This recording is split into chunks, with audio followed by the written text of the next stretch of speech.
Okay, we're live. Okay. Well, I think it's 1 o'clock, so welcome everybody to the Cabinet meeting of the 7th of December. And I am obliged to inform you that this meeting is being live streamed and recorded. Members of the public are able to hear and view the papers and the papers displayed during the broadcast of the meeting. This meeting is being held using remote technology, and should any Cabinet members experience technical difficulties during the meeting, they should immediately contact the telephone number previously provided. Councillors are requested to mute their microphones unless asked to speak. The chat function may be used to indicate the desire to speak. As leader, I will interpret the Council's existing standing orders in light of the requirements of remote participation, with advice from the monitoring officer prior to making a ruling. At the start of the meeting, I will ask members of the Cabinet to confirm their presence and any interests. I will ask everyone that speaks during the meeting, including members of the Cabinet, group leaders or officers, to introduce themselves before they speak. Right, thank you. So item 1 is apologies. I don't have any. Amanda, do we have any apologies? I have not received any apologies. Okay, thank you. So items 2 and 3 are combined, and there will be a roll call of the Cabinet members' presence and any disclosable pecuniary interests. So I'll go through the Cabinet first. Gwilym Butler. Oh, he's struggling to get in at the moment. I'm sure he'll be with us before long. Councillor Lee Chapman. Present leader and no pecuniary interests. Councillor Steve Charmley. Present leader, no pecuniary interest. Dean Carroll. Present leader, no pecuniary interest. Steve Davenport. Present leader, no pecuniary interests either. Rob Macy. Present, no interest to declare. Okay. David Minery. Present, no pecuniary interests. Leslie Picton. Present, no pecuniary interests. And Ed Potter. Ed, are you with us? Yeah, present, and I will leave the meeting before the item on the local plan, as I have done previously, due to an employee of mine who has interests in sites within the local plan, as I was advised before. Okay, thank you very much. They're also got present, I think, the group leaders. So Roger Evans. Present and no pecuniary interest to declare. Alan Mosley. Present and no interest to declare. And Pauline D. Present and no pecuniary interest. I've got a list of members who are asking questions, but I won't read the list out at the moment. But if any of them have interests when they come to speak, I would expect them to declare them then. But officers in attendance include Mark Barrow. Mark, you there? No, maybe not. Andy Begley. Present, thank you. Karen Bradshaw. Present, thank you. James Walton. Thank you, Leader. Yes, present. Claire Porter. Yes, present, thanks. And then Amanda Hollyoak, who is the committee secretary who spoke earlier. But so I'm assuming you're still with us, Amanda? I'm still with you, Leader. We also have Eddie West and Dan Corden present. If we could just check that they are here, please. Right. Well, I hope Eddie West is. Yeah, Eddie West. Yes, I'm here. Yes, everyone. And Dan, are you with us? I can confirm I'm here as well. Okay, thank you very much. Leader, it's Mark Barrow. Sorry, I was struggling to get off mute. I am here. Right. Okay, thank you. Right, moving along. Item 3 of the minutes of. So I'd like to move that the minutes of the Cabinet meeting held on the 2nd of November 2020 as circulated with the agenda papers be signed as a correct record. So I'll move that, and I'm going to ask Steve Charmley, the Deputy Leader, to second it. Steve? Yeah, happy to second those, Leader, yep. Okay, thank you. Anybody got any problem with the minutes or wish to make any comment on them? Nobody's indicating, so we'll accept those, and those will be signed as a true record. We now move on to item 4, which is public questions, and I've got a separate sheet I need to talk to with those, and my understanding is that the first public question is from a Mr. Rob Wilson. So I don't know whether he's present or whether, Claire, you're going to read the question out. Yes, Leader, I'll be reading all the questions from the members of the public out. Okay. Before I start reading them out, I just want to make it clear to everyone that a number of the questioners have given a lot of preamble and statements of fact and opinions. I won't be reading those out, I will just be reading the question. But I wanted to reassure those members of the public that all their preamble, opinions and statements of fact have been sent to all Cabinet members and the officers advising Cabinet members on this item. So everything has been seen by all those that need to see it. So and I can confirm, because we have first question from Mr. Sorry, Leader. Carry on. I was just confirming that the Cabinet have all seen them, and we did discuss some of them this morning. So, right, the first one is from Rob Wilson. It is, yes. So, with reference to the government's active travel fund, what reasons did the Department for Transport give Shropshire Council for the lower than bid for award? How will Shropshire Council now spend the £259,500 that it has been awarded? Will the council fund more school streets now that one has been announced in Coleham? Will the council now consider trial low traffic neighbourhoods, which are recommended by the government, relatively low in cost and substantial in benefit? What steps are Shropshire Council taking so that it is more successful in future phases of the Active Travel Fund? Is there a senior officer taking charge of active travel? If so, who? Is Shropshire Council developing a local cycling and walking infrastructure plan? If so, when will it be published? Thank you. Right, thank you, Claire.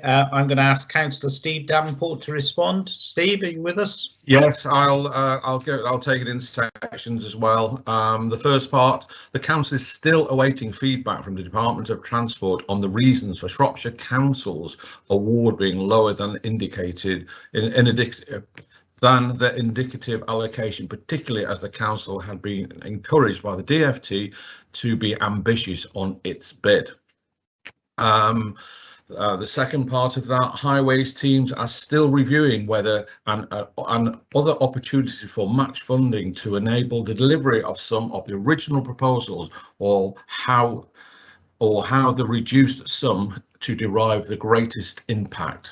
The programme of 20-mile-an-hour zones outside schools in Shropshire are being developed based on the criteria submitted to the report to council, and these will consider additional measures above and beyond the speed limits and the needs to demonstrate. Teams are already looking at a trial of low traffic neighbourhoods in Shrewsbury schools.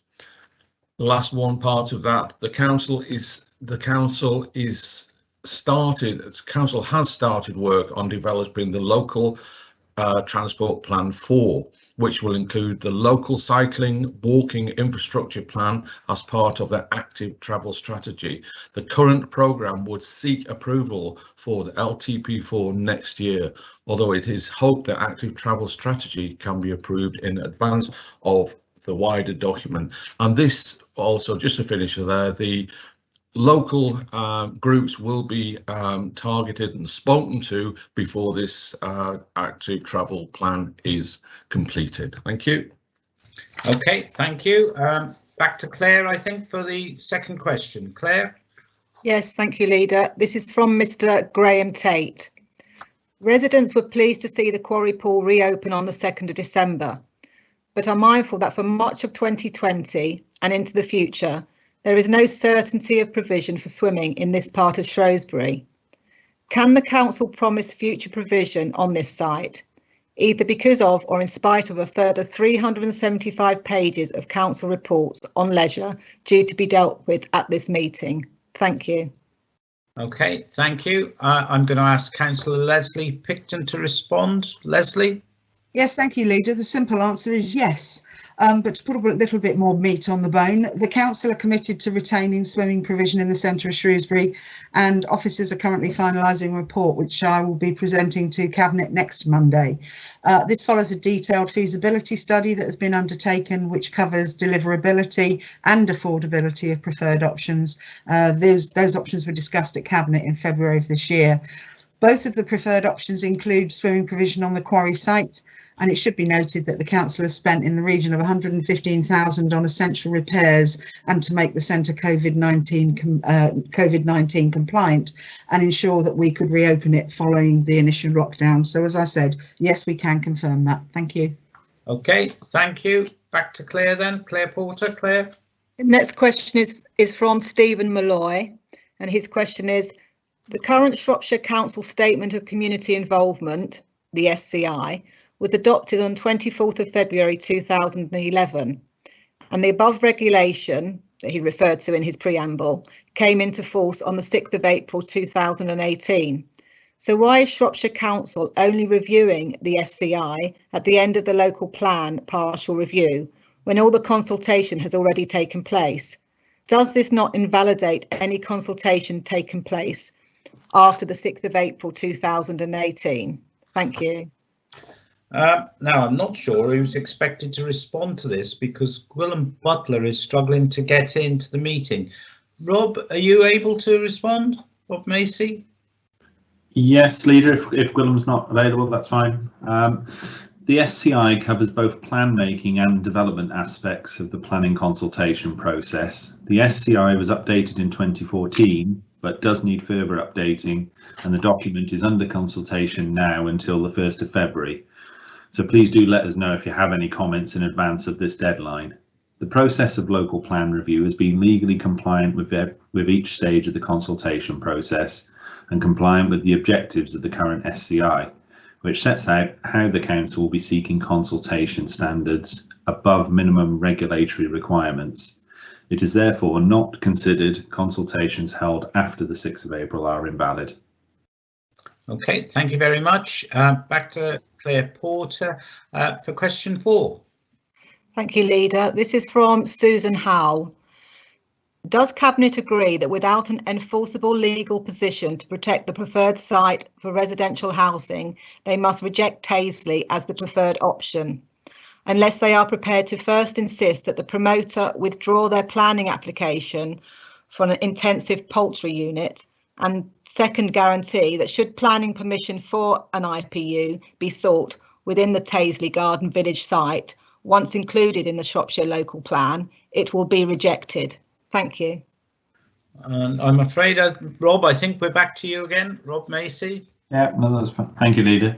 The current planning application for poultry units is being considered separate from the emerging local plan process and is being considered against its compliance with the current local plan and any other material planning considerations.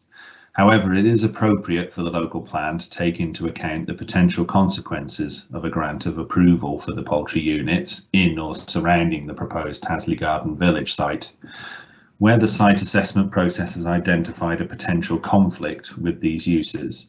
On this basis, it has been considered appropriate to include specific reference within developer guidelines of the site that before any occupation of the first dwelling on the site, any poultry units operating on the site or indeed land within the wider site promotion will cease operation. Okay, thank you, Rob. Back to Claire. Claire, question 5. Thank you, Leader. This is from Lydia Bardsley, Clerk to Clive Parish Council. Is Shropshire Council Cabinet aware that the points allocation is based on historic information that is inaccurate? The Parish Council were consistently assured by Shropshire planning officers that if Clive fell below the points threshold, we would drop out of community hub status. Can the Cabinet explain why Clive is still allocated as a community hub in this version of the local plan? The Parish Council are concerned that the consistent methodology is not being adopted across Shropshire and wonders how many other settlements are affected across the county. Thank you. Okay, thank you, Claire. Back to Councillor Rob Macy. Rob. Thank you, Leader. The Council's approach to the identification of community hubs is guided by the application of a methodology contained in the Hierarchy of Settlements document, which assessed the level of available services and facilities in an area. This has been applied on a consistent basis and, where appropriate, has responded to changing levels of provision locally.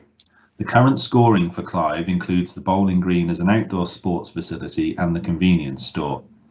With regard to the bowling green, whilst it's recognised there is no active club currently using this space, the facility remains included within the council's published open space needs assessment, and the removal of this facility will therefore need to be tested against either current or emerging local plan policy, which amongst other things needs to show the facility is surplus to requirements.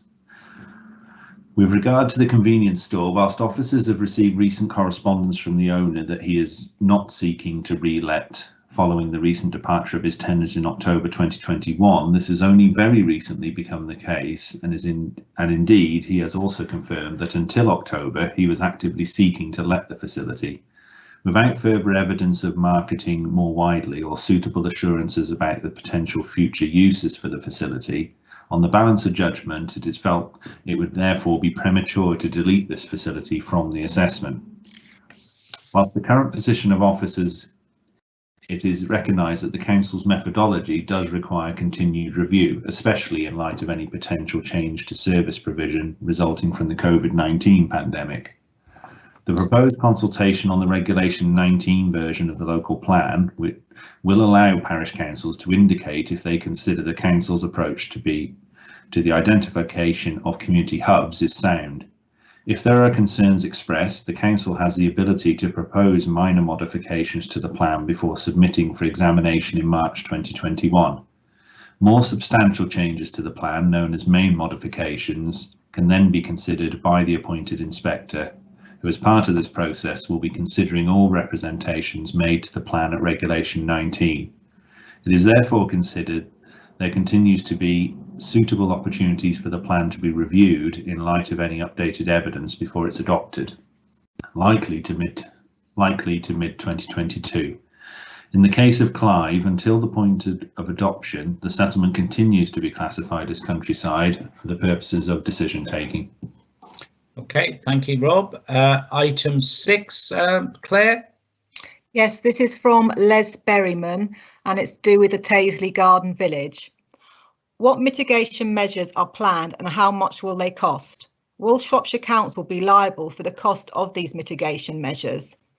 What are the traffic mitigation measure costs for the Stanmore Garden Village option that was originally Shropshire Council's preferred option? Thank you. Okay, Rob, I think we're back with you, Councillor Rob Macy. Thank you, Leader. As part of the Regulation 18 stage of plan preparation, both Taylor Wimpey and the Stanmore Consortium have provided strategic transport assessments to support their respective site promotions. Due to the scale of both developments, it's likely that both would have a significant impact on the surrounding highway network, and mitigation measures would be required to manage this growth. The conclusions of both proposals, transport assessments, would support this conclusion, although it is considered that either proposal is very likely to have the ability to mitigate these impacts. In proposing the Taisley Garden Village proposal for inclusion as an allocation within the local plan review, it is accepted that further assessment will be required to identify more precisely specific highway mitigation measures, and this requirement is included within the developer guidelines proposed for the site allocation contained in policy S3.1I of the draft local plan, which states any necessary improvements to the A458 Ludlow Road roundabout, the wider highway network and associated infrastructure will be undertaken and informed by strategic and local highway transport assessments. All necessary highway improvements required as a result of the development will be funded by the developer. Okay, thank you. Question 7, Claire. Thank you. This is from Malcolm Andrew on behalf of the Trefonnan Rural Protection Group Management Committee. And there are a number of questions. First one is, after consideration of the issues raised, does Cabinet believe that in its current form, the hierarchy of settlements conforms with the Council's adopted climate change emergency policy and with the climate change and sustainability objectives of the draft local plan? The second question is, after consideration of the issues raised, are Cabinet certain that in its current form, the hierarchy of settlements will be found to be sound by the examination inspector and will not prejudice the approval and adoption of the draft local plan? Thank you. Okay, Rob, I think we're back with you, Councillor Rob Macy. The hierarchy of settlements approach specifically seeks to identify those most sustainable and appropriate settlements in the rural area to accept an element of growth commensurate with their scale and level of service provision. It is therefore considered the hierarchy of settlements document in its current form conforms to the Council's adopted climate change emergency policy and the climate change and sustainability objectives of the draft local plan. In response to his second question, at this stage of the plan preparation, the council, nor indeed any council in the same position, can say with absolute certainty that the plan will be found sound at examination. However, it is the role of the council to prepare, consult and submit a plan for examination, which represents both a positive framework for development, but also which will have the best opportunity for being sound at examination. If people wish to challenge the soundness of the plan, the Regulation 19 stage of consultation allows them to do so and for them to have their concerns heard by the inspector at examination. Okay, thank you. We need to move on to the next page. Question 8 is from Bill Griffiths. Claire? Yes, thank you, Leader. Yes, Mr. Griffiths is the clerk to Taisley Parish Council, and this is a question on behalf of Taisley Parish Council. How can Cabinet be confident that if they approve the draft plan, stipulations set out in the local plan are actually able to guarantee stopping the intensive poultry unit from operating before the first Taisley Garden Village residence is occupied, particularly as, if passed, planning law would presumably not have allowed Shropshire Council to guarantee similar protection for much closer existing homes, such as those on Wenlock Rise Estate, when it consented the intensive poultry unit. Thank you. Okay, thank you. So we go to question 9. Sorry, Leader. Oh, sorry. Yeah, sorry, I'm jumping. Yeah. Sorry, right, Rob. Yeah, you need to answer that question. Yeah. The current planning application for poultry units is being considered separate from the emerging local plan process and is being considered against its compliance with the current local plan and any other material planning considerations. However, it is appropriate for the local plan to take into account the potential consequences of a grant of approval of the poultry units in or surrounding the proposed Taisley Garden Village site, where the site assessment process has identified a potential conflict with these uses. On this basis, it has been considered appropriate to include specific reference within the developer guidelines of the site that before any occupation of the first dwelling on site, any poultry units operating on the site or indeed land within the wider site promotion will cease operation. Cabinet is being asked to approve the Regulation 19 version of the draft local plan today. The level of information provided to support the Taisley Garden Village proposal is considered to be commensurate with this stage of the process in the planning cycle. It is not the role of the local plan to assess proposals as planning applications, but it is appropriate to have a sufficient level of confidence that the proposals included in the plan are considered sustainable and deliverable, and to establish specific criteria future planning applications will need to meet. Draft Policy S3.1I seeks to do this. Importantly, Cabinet are not being asked to consider the merits or otherwise of the current planning application for poultry units at Taisley. It should also be recognised that if approved today for the Regulation 19 consultation, the draft local plan will continue to have very limited weight in decision making. Thank you. I think we're on to question 9 now then, Claire. That's correct, Leader. This is from Clive Dyson on behalf of Bridge North Plan Steering Group. And just getting the question up. The question is, the settlement policy for the Bridge North Place Plan area states that a strategic assessment of the highway network will be undertaken. We do not understand how a final recommendation on the scale of development around Bridge North can be made when such a critical assessment is still outstanding. Given the absence of these supporting documents to inform their decision, how can members of the Cabinet be confident that the draft local plan is sound and that the scale and location of the development proposed around Bridge North is sustainable? Thank you. Okay, thank you, Claire. Back to you, Rob, I think. Rob Macy. Thank you. Appendix 4 to the Cabinet report provides a comprehensive and detailed summary of the comments made as part of the Regulation 18 draft local plan consultation. This is intended to provide Cabinet and other interested parties an opportunity to identify the issues raised. Whilst there's no requirement for the Council to provide detail on how these comments have been addressed, the Cabinet paper does specifically point to a number of significant changes made to the plan in paragraphs 5.9 to 5.15 and the rationale for these. If approved, stakeholders have the opportunity to comment on soundness of the plan at this part of the consultation of Regulation 19. Okay, thank you. Back to Claire for question 11. Question 10. This is from Nick Norbury. Why have your officers recommended dropping the original well-contained site at Stanmore, where jobs and housing could be kept together, when Taisley is so obviously the wrong location to expand the town, and where there is no limit to future encroachment into open countryside? Thank you. Okay, back to Rob Macy, Councillor Rob Macy. Yeah, thank you, Ada. In 2015, as part of her report to the SAMDEV plan, the inspector identified the need for the council to undertake a greenbelt review as part of its next review of the local plan.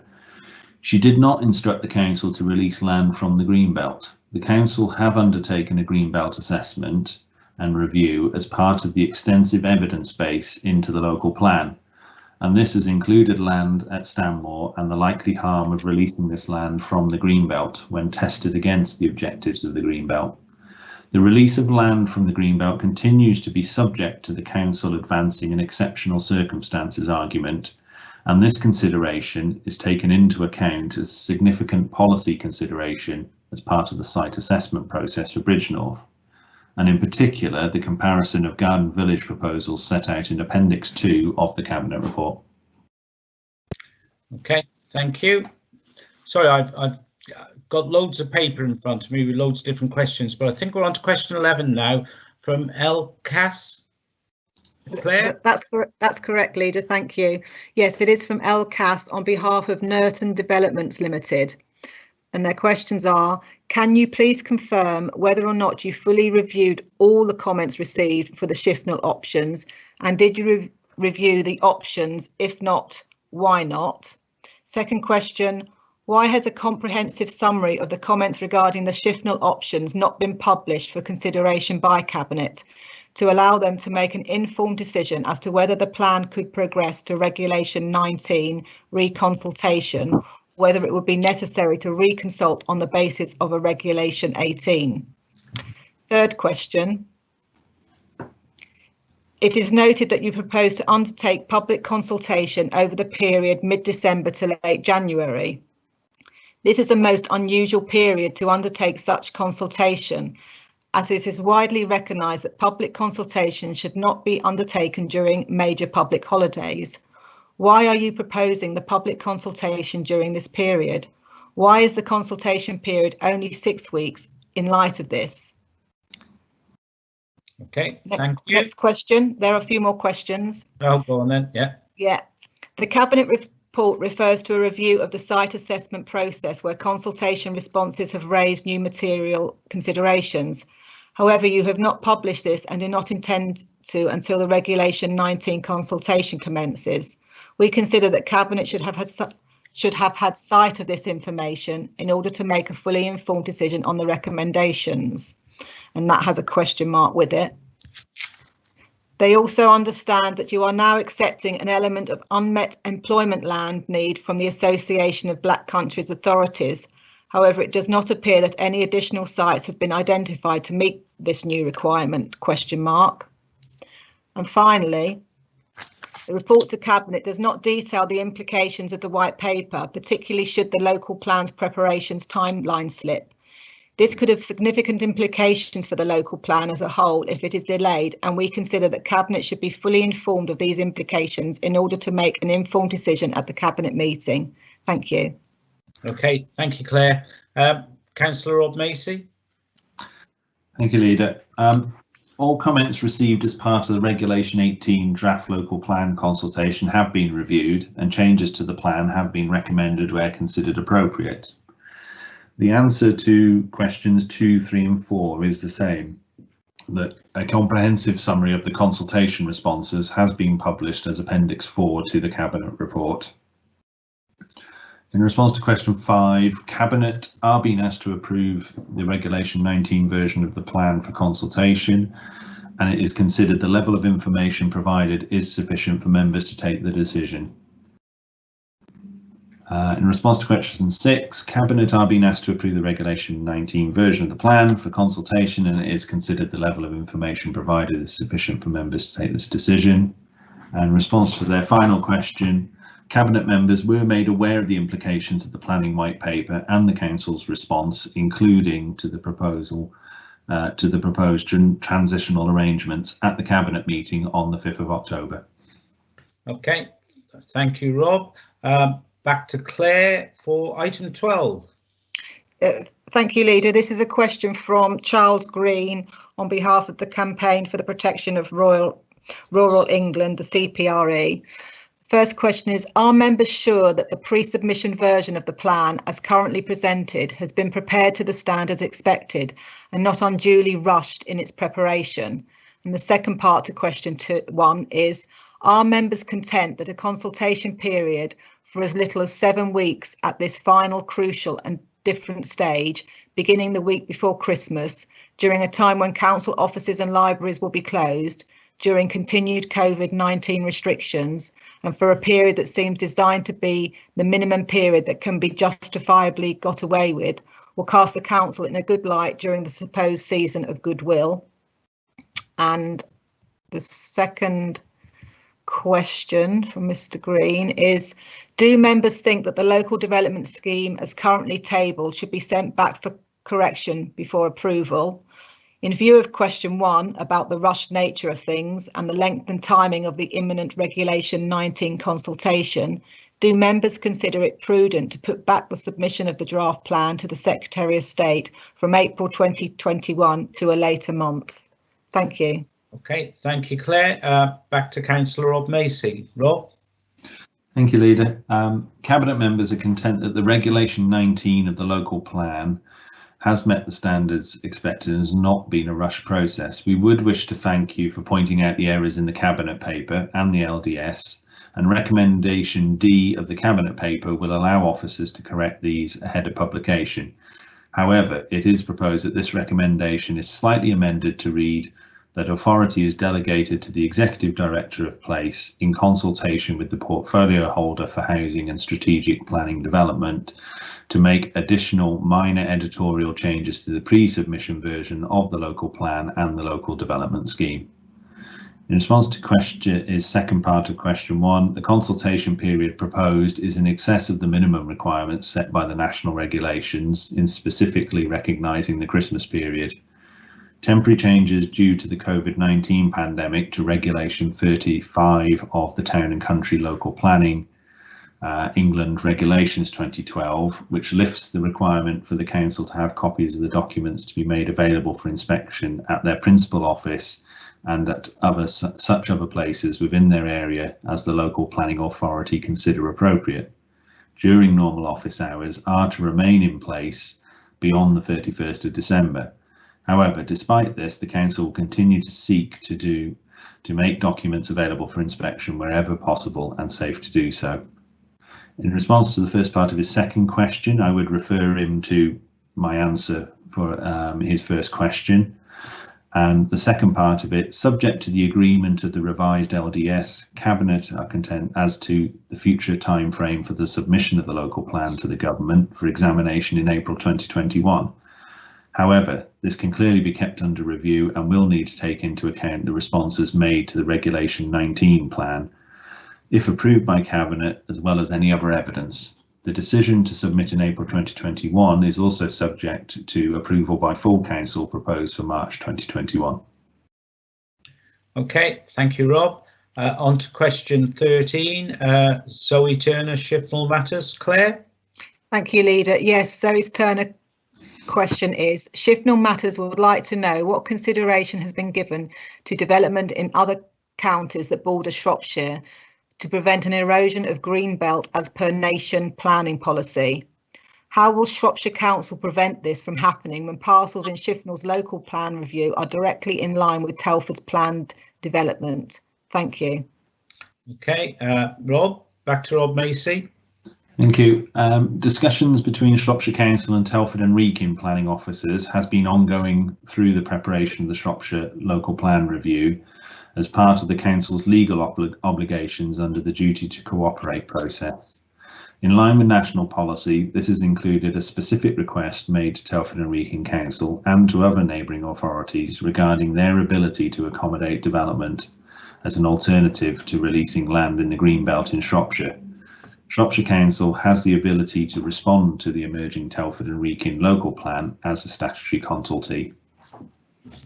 Okay, thank you. Where are we now? Question 14, Henry Carver. Claire. Yes, I think this is the last public question, Leader, from Henry Carver. He's chairman of the Save Bridge North Greenbelt. And his question is, could the Cabinet therefore explain, in the absence of significant infrastructure investment in Bridge North, how they envisage the large residential development proposed for Bridge North is going to meet Shropshire Council's policy of one job per household? Thank you. Okay, Councillor Rob Macy. Thank you, Leader.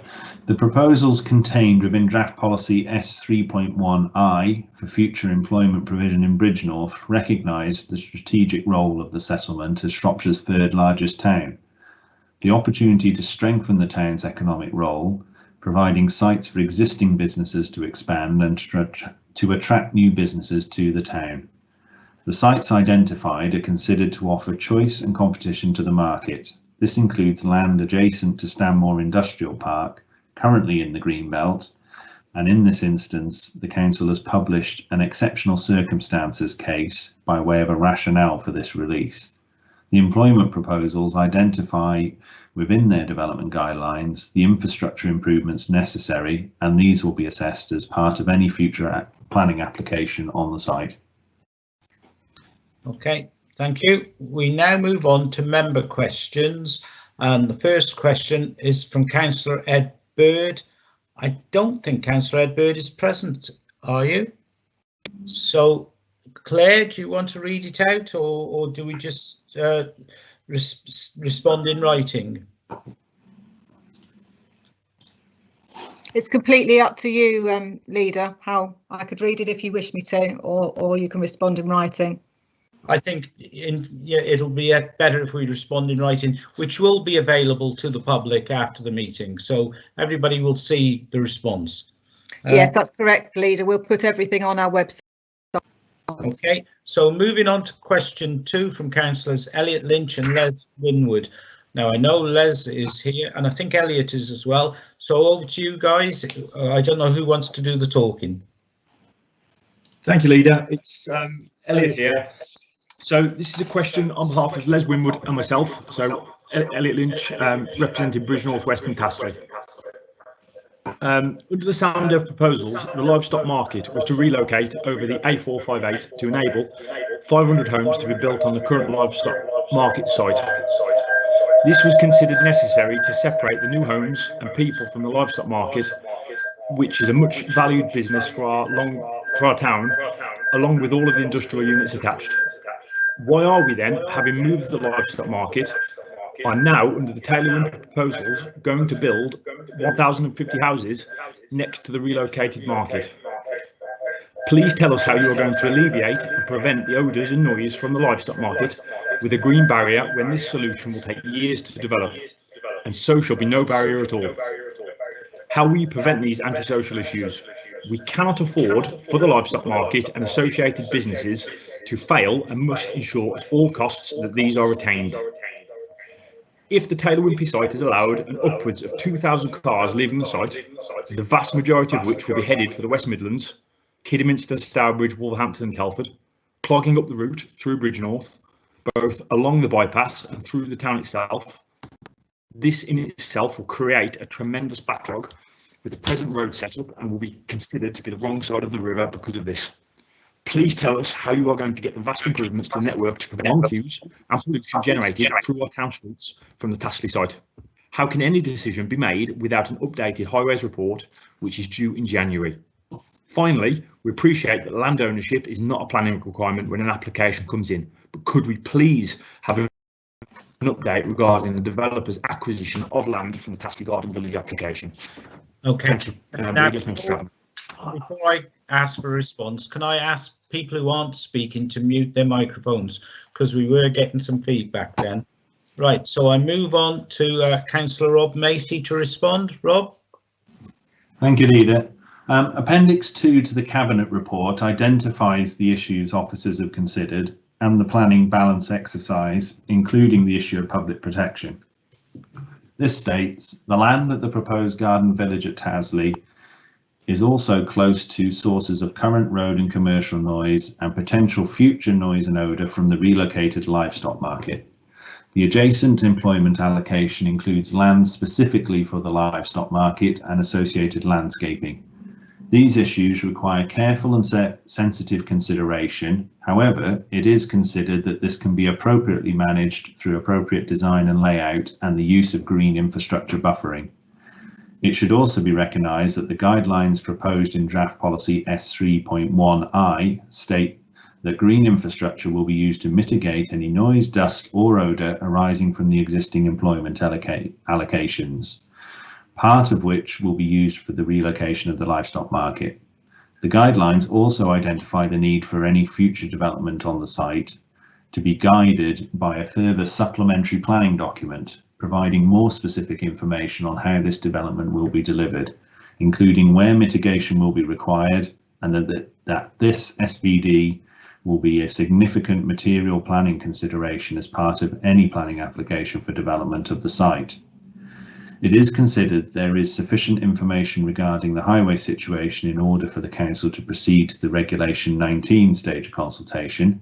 However, it is recognised this is a significant issue and therefore to further safeguard the Council is currently undertaking further assessment into the impact of the highway at Bridgenorth as a result of the local plan proposals, with conclusions expected early in 2021.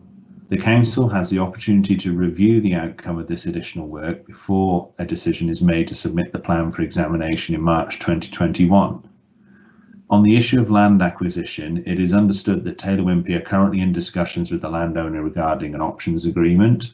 As stated, the presence of an option agreement and or land ownership is not a specific planning consideration, and officers consider sufficient information has been provided to consider the site deliverable against the proposed developer guidelines. Okay, thank you, Councillor Macy. We move on to question 3 from Councillor David Turner. David. Yes, thank you, Leader. David Turner, member for Much Wenlock. When the local plan review preferred site consultation opened at the end of 2018, it was known that the Ironbridge Power Station site would be a strategic allocation. Since then, planning applications have been submitted here for a mixed-use development, including 1,000 houses and for minerals extraction. It has become apparent that the volume of traffic that will be drawn to the junction of the A4169 and the A458 at the Gaskell Arms junction in Much Wenlock will double vehicle wait times. This is by the applicant's own admission. This will encourage vehicles running through the narrow streets of the town, a deterioration in air quality and significant challenges for pedestrians trying to negotiate crossing these two A roads. The measures to address this and other highways concerns do not satisfy the Council's highways officers and planners. This before any account is taken of extra traffic from schemes in Cressidge, Bridgenorth and indeed the Much Wenlock proposal, the latter being sufficiently far from the retail core to require shoppers to drive in to do their shopping. The Much Wenlock Place Plan area includes more than a dozen villages as well, many within my Much Wenlock division and also some in Clare Wild's Severn Valley division, including Buildwas. All these communities currently look to Much Wenlock for local services. The Place Plan area accommodates around 5,000 residents. Core Strategy Policy CS3 notes that the town is subject to inward development pressure, and to avoid becoming a commuting settlement, the priority is for local employment opportunities balanced with housing and infrastructure to meet local needs. The proposals contained in the local plan review agenda item today will at least double the population in the place plan area. I have 3 questions. Number 1, given that the developers of the Builders site haven't in 12 months provided a workable solution for the highways challenges to the south of the site, and the our officers don't seem to have a solution to the difficulties, what will happen to the road network in and around Much Wenlock? Second question is, how is it possible to reconcile CS3, which asserts that Much Wenlock will have limited development that reflects its important service and employment centre role whilst retaining its historic character, with the doubling of the population it serves? And finally, question 3, would the portfolio holder agree that it would be better to stall the Much Wenlock proposals until far more is understood about the cumulative impact of other development? If not, why not? Thank you, Leader. Okay, thank you, Councillor Turner. Back to Councillor Rob Macy. Rob? Thank you, Leader. In association with the current proposals being considered as part of the planning application at the former Ironbridge power station site, highway mitigation works to the Gaskell Arms junction are proposed, which are not currently acceptable to Shropshire Council. It is therefore the Council's intention to secure a Section 106 highway contribution that will help fund a feasibility study that will assess any cumulative impact on the Gaskell Arms junction and wider Much Wenlock area as a result of the proposed development at the former Ironbridge power station site and other relevant developments proposed as part of the local plan review. As part of the ongoing consideration of the live planning application, the current local plan policies will be considered, including policy CS3. It is not considered necessary to stall the progress of the local plan review. Thank you. May I have a supplementary, please, Leader? Yes, if quick. Yeah. Okay, thank you very much. Is the portfolio holder aware that the Builders applicant's transport assessment computer testing of the Gaskell Corner junction has been divided into 2 separate Picardy models? That's PICADY. This cannot be correct. All users of the junction are aware that the junction operates by an interaction of all 5 arms, and this should be reflected properly in the testing and modelling. The reference that the portfolio holder makes to a feasibility study is all very well, but at this point, no one seems to have a solution to the problem. The developers haven't, and neither do our officers. So it is a considerable concern that the Section 106 may well be derived from the planning application, but if there isn't an answer, we're going to be in the same position as I described. Thank you. I'm not sure there was really a question there, so I'm going to move on. Question 4 is from Michael Wood, Councillor Michael Wood. Michael, are you around? I think I'm around, Chairman. I hope you can hear me. Yeah. Thank you, Leader. Councillor Michael Wood, member for Worfield Division. It is noted that the draft Shropshire Local Plan report that 2 options for housing were available in Bridge North for consideration. Both Stanmore and Tasley options are styled as garden village developments, but differ in that the former sits within the green belt, while the latter does not. The former is rejected essentially on the grounds that the exceptional circumstances bar for development within the green belt cannot be achieved. However, we then see that the green belt land is to be released in order to expand Stanmore Business Park. Will the portfolio holder explain why one proposition qualifies for release and the other does not? In addition, the recommended site at Tasley Garden Village includes a substantial amount of land for commercial use. Doesn't it not therefore represent an oversupply for this purpose, so rendering the Stanmore business site surplus to requirements? And Leader, can I have a supplementary, please? Okay, thank you. So we'll go to Councillor Rob Macy to respond to the question. Rob.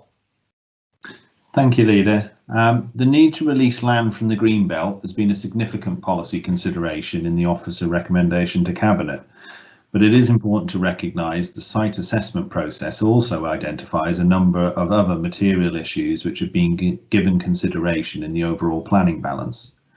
The recommendation to release land from the Greenbelt for employment development at Stanmore is related to the need to provide sufficient opportunity for this area to expand sustainably over the course of the plan period.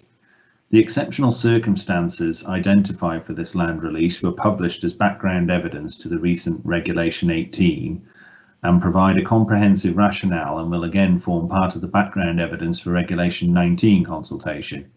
It is considered that there is significant distinction between this and the proposal to release land from the Greenbelt for housing, especially given the Council is required by national policy to examine fully all other development options before concluding that exceptional circumstances exist. The Tasley Garden Village includes the potential for 16 hectares of employment land as part of its mixed-use proposal, in addition to the 11 hectares proposed for allocation at Stanmore.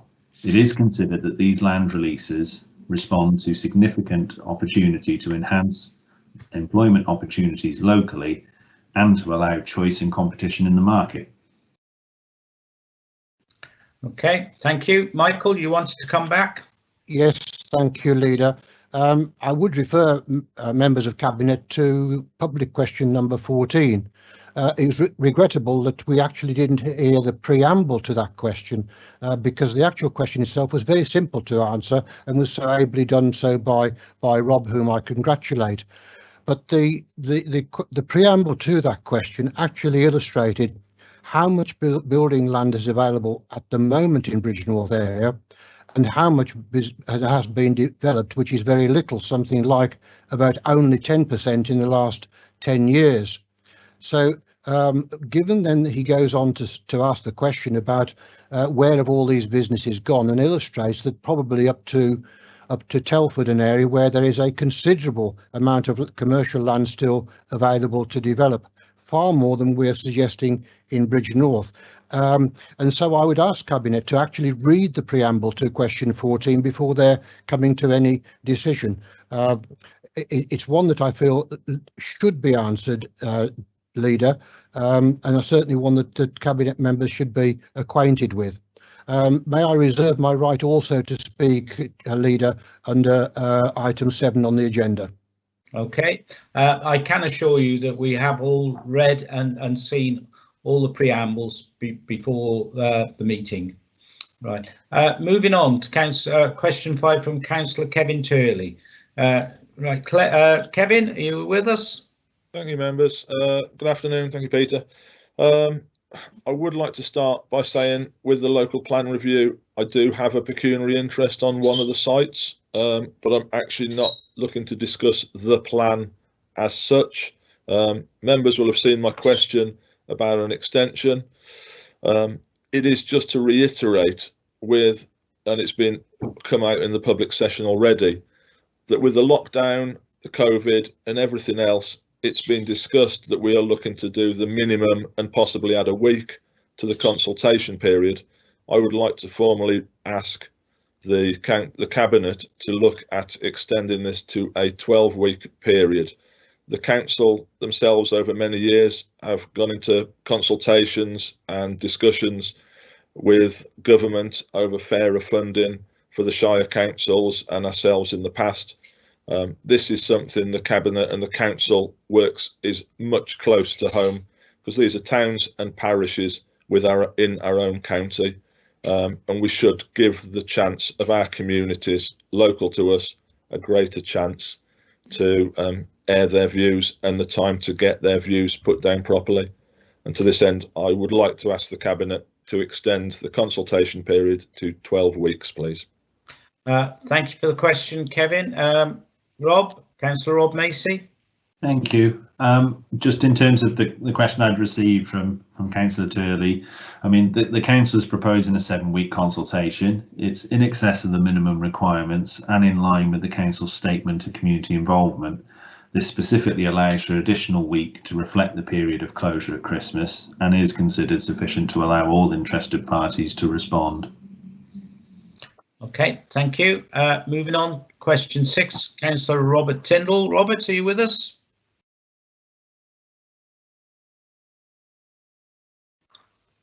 No.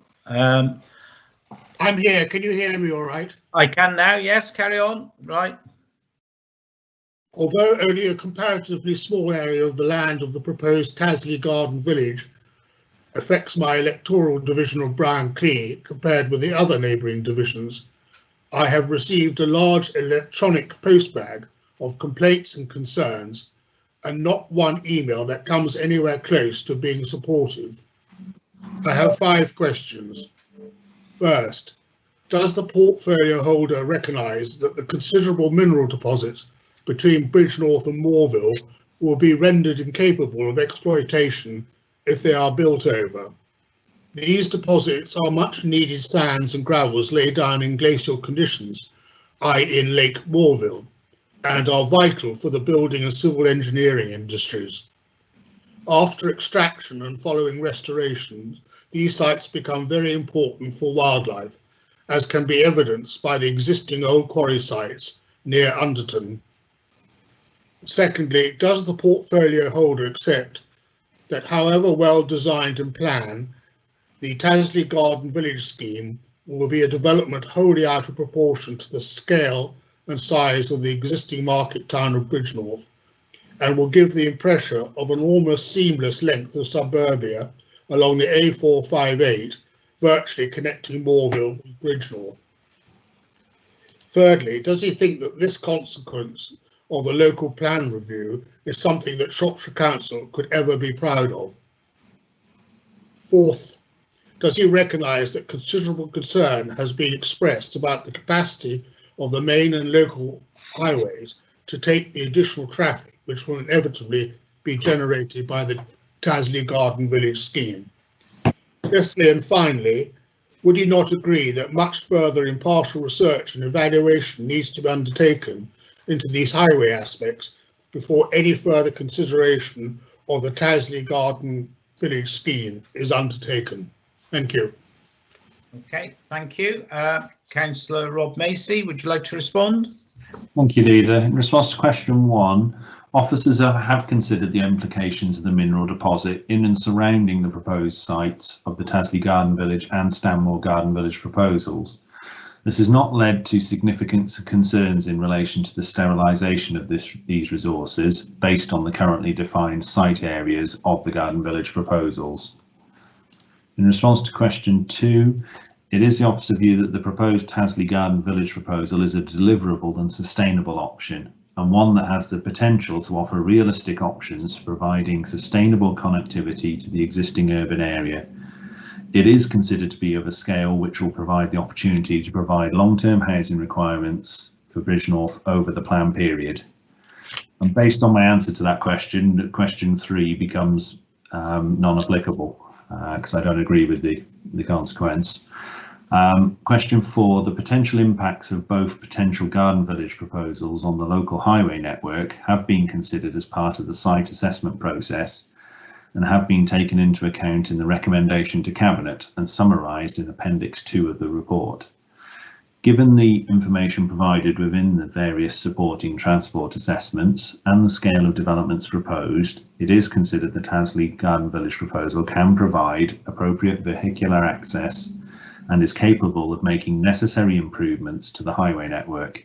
However, by way of additional safeguards, the developer guidelines for the proposed allocation, included within draft policy S3.1I of the draft local plan, states any necessary improvements to the A458 Ludlow Road roundabout, the wider highway network and associated infrastructure will be undertaken, informed by strategic and local highway transport assessments. It should also be recognised that these guidelines require the preparation of a further supplementary planning document to provide more specific information on how this development will be delivered, including where mitigation will be required, and that this SPD will be a significant material planning consideration as part of the planning application for development of the site. And in response to his final question, it is considered that there is sufficient information regarding the highway situation in order for the Council to proceed to the Regulation 19 stage of consultation. However, it is recognised this is a significant issue, and therefore, as a further safeguard to the Council, is currently undertaking the further assessment into the impact of the highway at Bridgnorth as a result of the local plan proposals, with conclusions expected early in 2021. The Council has the opportunity to review the outcome of this additional work before a decision is made to submit the plan for examination in March 2021. Okay, thank you. Now, question 7 has been put forward by Councillor Tina Woodward, but I gather it's going to be put forward now by Christian Lee. So, Councillor Christian Lee. Thank you very much, Peter, and good afternoon, members. Fellow local Shropshire councillors continue to raise concerns regarding the A442, which already has high levels of traffic as it is the main route to Telford, which has seen significant business and housing growth over recent years, hence the increasing numbers of HGVs using the route, a number of which are very large high-topped style of vehicles. It is apparent that many HGVs and other forms of business vehicles are using the A442 as a means of connecting not just Telford but also the M54 and other routes into Mid Wales, North Wales, Cheshire and Staffordshire to the South Midlands area, Worcester and the M5 to the south and vice versa. Recent roadworks on the motorway network resulted in traffic heading northwards up the M5 being diverted via Kidderminster, Bridgnorth and Telford onto the M54 rather than continuing through the roadworks up the M5 onto the M6 then onto the M54. This route is arguably quicker than the motorway journey under many conditions, and it appears that a large number of vehicles continue to use this route as their preferred option. There are a number of issues with traffic in the run through Danesford to the bypass island. The A442 is restricted at this point, and HGVs, when they meet in this section, frequently have difficulties passing one another, which can cause traffic problems. Under normal conditions at peak times, it is common to experience tailbacks in this area. To add an additional 1,050 homes and a business allocation will clearly add considerably to congestion, as a significant proportion of vehicles will be heading backwards and forwards towards Telford, the West Midlands, Kidderminster, Worcester and further afield on a daily basis. Potentially a smaller proportion will be heading in the Shrewsbury direction. There is also the section of the A442 north of Bridgnorth towards Telford, which is narrow and winding, a section of which is subject to flooding. How is it proposed to improve the infrastructure on the A442, the A458, the A454, the B4176 and the rural lane network to ensure that both existing traffic levels and future increases due to the proposed development are properly assessed, design proposals provided, costed and delivered prior to completion of any significant development? Councillor Christian Lee has raised concerns that councillors have not been provided with any firm evidence from Highways to prove that the local road network can accommodate a substantial increase in traffic volumes and that it can be made to work has been put to us. Is this significant? Is this sufficient justification to warrant Tasley being put forward as the preferred site? I noted that vehicle activated data counters were located on the A442 through the Danesford section. However, the data generated will be from this second period of restricted travel due to COVID-19 restrictions. It is essential that further data be collected under more normal traffic conditions to ascertain a more accurate level of normal traffic. When will this representative data be collected and circulated? Okay, thank you, on Chris. the subject. Oh, sorry, go on then. There's one final bit about the Alvley Greenbelt allocation. In light of a recent determination of the Certificate of Lawful Development for a residential caravan park home site in Alvley, In my opinion, officers should review the housing numbers, as if housing numbers were to be reduced to take account of these new residential units, this would result in less green belt being utilised, which in Councillor Woodward's opinion will be welcomed by officers and cabinet. Alveley has been accepting development throughout this plan period, and it should be noted that a potential for up to 100 more residential units, subject to adherence to separate site licensing legislation, equates to a significant development in a village of 716 dwellings, based on the 2011 census. Will this increase in residential units be taken into account in formulating housing requirements for the settlement and adjustments made accordingly? Thank you very much. Well, thank you, Christian. I'm going to ask Councillor Steve Davenport to respond to the first parts of the question, and then Councillor Rob Macy to the second part. So, okay. Councillor Steve Davenport. Yeah, sure. Hi, Christian. Thanks for the question. Highways teams have begun a series of area assessments funded by the Community Infrastructure Levy to understand the future infrastructure needs resulting from the compound impact of existing and future housing developments in those areas.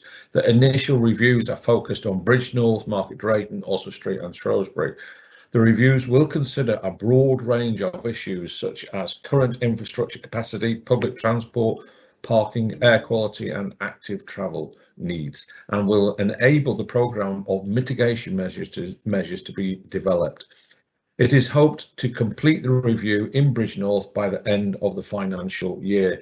And may I just add to the bottom of that, when the LTP4 consultation comes out, all this, Christian, should be added into that. Thank you.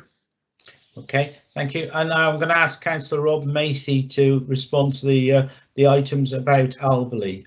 Rob? Thank you, Leader. This certificate of lawful development relates to development outside of the geographic scope to be considered against the development requirements of Alveley in its role as a proposed community hub in the local plan review. Whilst it is recognised there is likely to be an element of shared infrastructure and service use, it would not be considered an appropriate or sustainable solution to cater for the development needs of community hubs in this manner.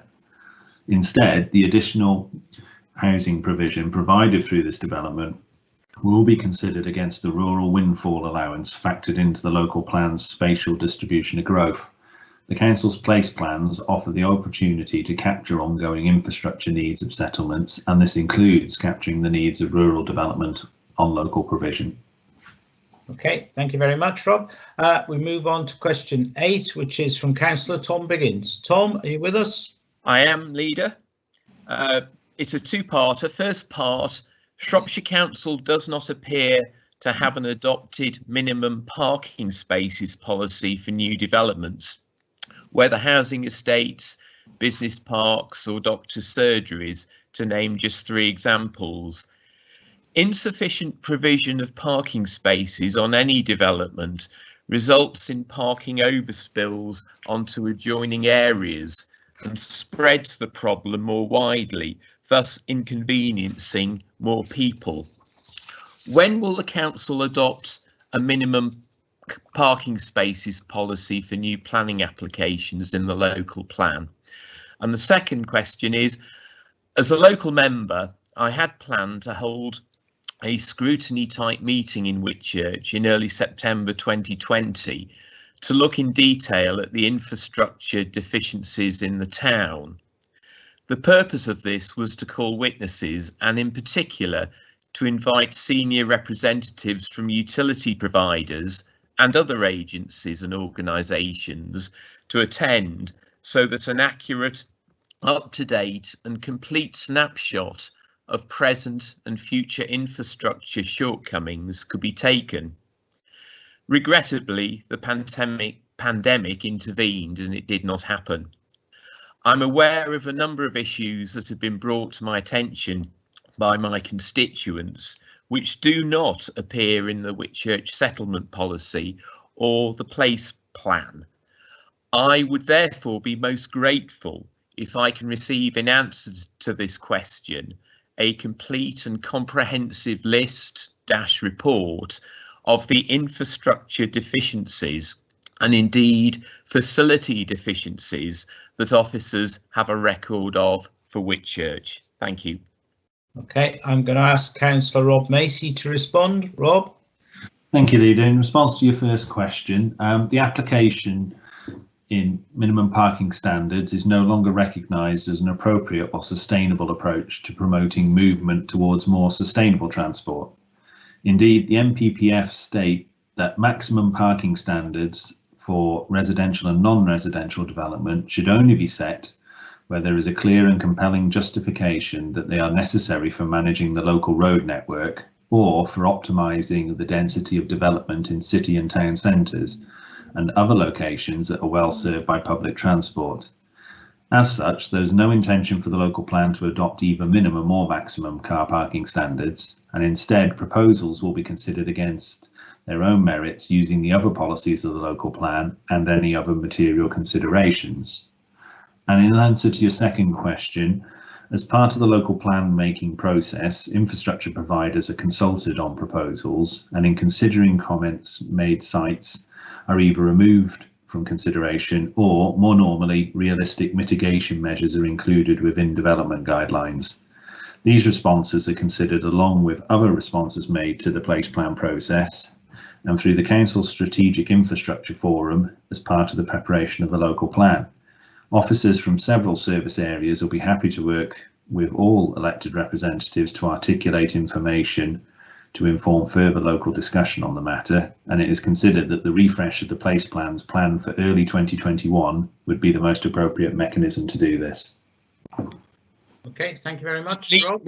Leader, could I just have a supplementary very quickly, please? It's very yes, short. Of course, yeah, go on then. Well, basically, please, can I have a list of the deficiencies as I've actually asked for in my original question, please?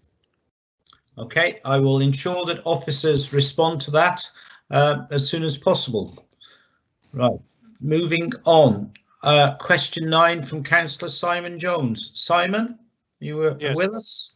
Yes, Simon Jones, Shropshire Councillor for Shawbury Division.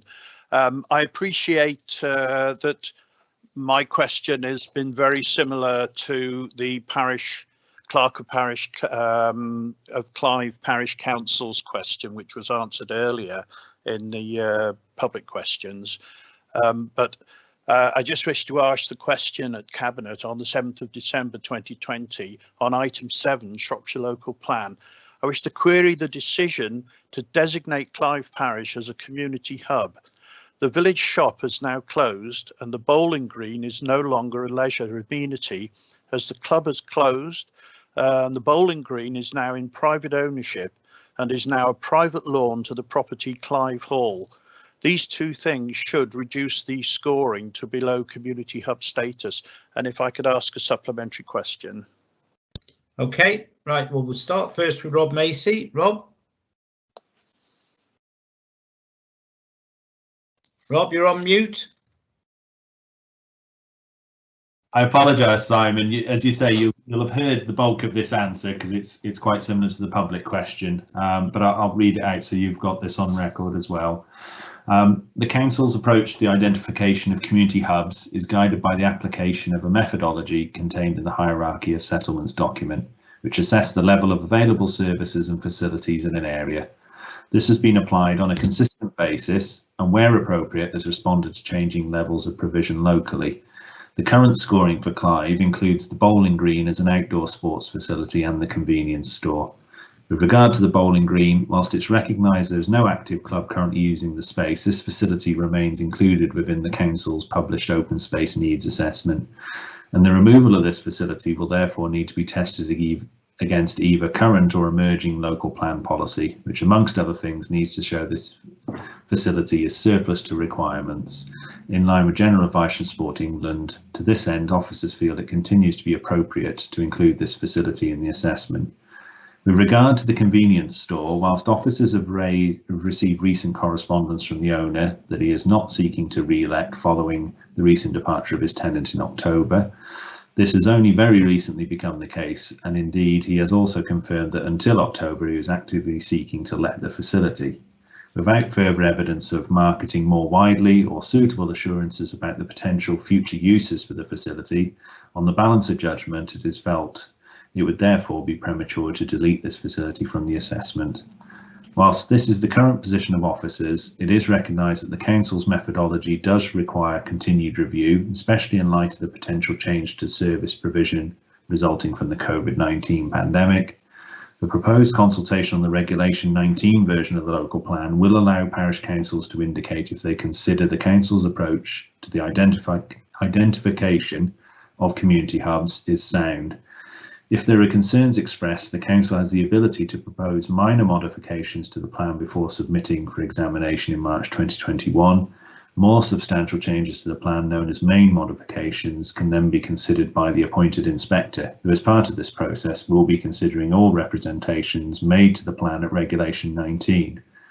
It is therefore considered there continues to be suitable opportunities for the plan to be reviewed in light of any updated evidence before it is adopted, likely to mid-2022. In the case of Clive, until the point of adoption, the settlement continues to be classified as countryside for the purposes of decision making. Okay, thank you, Rob. That's the end of the members' questions, item 6, and I will move on. I have a couple of members who've indicated they'd like to speak, but I'll leave it till we get to item 7 and we've introduced the item, and then I will make sure everybody has the opportunity. Simon, you did want to come back, I think, on that last question. Did you want a quick supplementary? No, it's really just providing. Oh, I'm getting feedback. Just bear with me a minute. Right. I did just want to ask a confirmation, really, that it is still open to review if additional information is provided by the parish with regards to the village shop and the bowling green, that there is still time for the decision to actually be altered on the the classification as a community hub prior to the approval of section 19. Okay, I'll go back to Rob, but it's my understanding that is the case. Rob? Yeah, I think I'd refer to the answer I've just given. Yeah. This is the stage the parish councils should submit that evidence throughout Regulation 19 for officers to consider that this is the stage to do so. Yeah, thank you. Thank you. Right, that's item 5 dealt with. Item 6 is scrutiny items, but there are no scrutiny items for this agenda. So we move to item 7, which is the Shropshire Local Plan Pre-Submission Regulation 19 version. And Rob, you're back in action again. So I'm going to ask Councillor Rob Macy to introduce the item. Rob? Thank you, Leader. And apologies to those that have followed every meeting of this, but I thought I will just set out for the public a little bit more about what stage we've reached and why. The principal purpose of this report is to seek Cabinet approval for the Regulation 19 pre-submission draft of the Shropshire Local Plan, and to agree that this is subject to a period of consultation for 7 weeks where representations will be sought on the soundness of the plan. This is an important milestone in the preparation of the local plan review and marks the end of the long Regulation 18 stage of plan preparation, which has included 5 separate public consultation stages since 2017. The proposed pre-submission version of the local plan represents a positive framework for the sustainable growth of Shropshire to 2038, balancing housing and employment requirements, focusing on the county's urban areas to accommodate the majority of proposed growth, but also recognising the importance of continuing to sustain thriving rural communities. The draft local plan broadly covers the following main areas: a strategic approach to growth and distribution of development, identifying housing of around 30,800 dwellings, or 1,400 a year, and around 300 hectares of employment land, which equates to about 14 hectares per year, over the 22-year plan period 2016 to 2038. An overall affordable housing requirement of around 7,700 dwellings, which is actually around 25% of the overall requirement. a full range of strategic and development management policies, including securing high quality design as part of new development, identifying new proposals to secure improvements to the mix of new residential proposals, and expanding the mechanisms open to the council to support the delivery of affordable and lower cost housing for local needs, enhancing and protecting Shropshire's economy, managing and protecting the natural and historic environment, minimising flood risk and ensuring water quality is maintained, protecting the Shropshire Hills area of outstanding natural beauty and the county's greenbelt, ensuring infrastructure is provided as part of new development and for investment to be focused on critical infrastructure as a priority, supporting opportunities through development for people to use outside space for sport and recreation, and ensuring waste management and mineral provision. Localised strategies for individual settlements, including Shrewsbury as the county's strategic centre and focus for significant additional growth, and policies to support the delivery of the Big Town Plan. Principal and key centres where additional levels of growth are to be focused, commensurate to the role of the settlement. In the rural area, the identification of community hub settlements where levels of growth are commensurate with their scale and level of services and facilities, and smaller community cluster settlements where the parish council has specifically opted in and which offers the opportunity for limited infill development. Strategic settlements and sites encompassing the former Ironbridge Power Station, Clive Barracks at Turnhill and land at RAF Cosford, principally for military purposes, but also including an area of land dedicated to the formation of a new headquarters for the Midlands Air Ambulance Charity. The purpose of the Regulation 18 stage has been for the Council to prepare and consult on emerging plan proposals, compile a comprehensive evidence base of supporting information, and to seek local consensus on proposals wherever possible. It is, however, recognised that the local plan process, and indeed planning more generally, can often lead to areas of conflict, and it is recognised there remains areas of the plan subject to local opposition. The most recent Regulation 18 consultation this summer has shown this and included a significant level of response, many objecting to proposals. The Cabinet report identifies a range of more significant changes proposed to a number of the proposed site allocations, and in addition, there have been some more minor amendments to development management policies to support their clarity and purpose. The Cabinet report focused especially on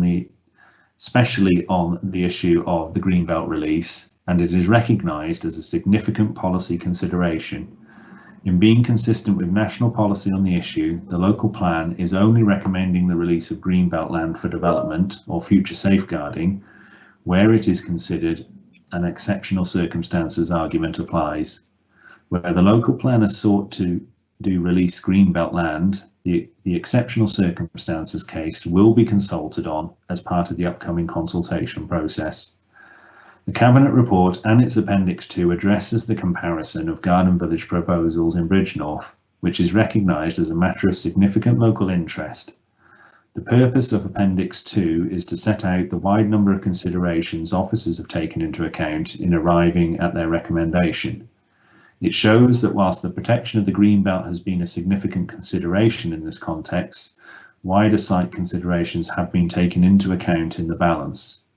Officers conclude that the Tasley Garden Village proposal is both sustainable and deliverable, and therefore should continue to be included in the Regulation 19 version of the plan to support the town's long-term growth.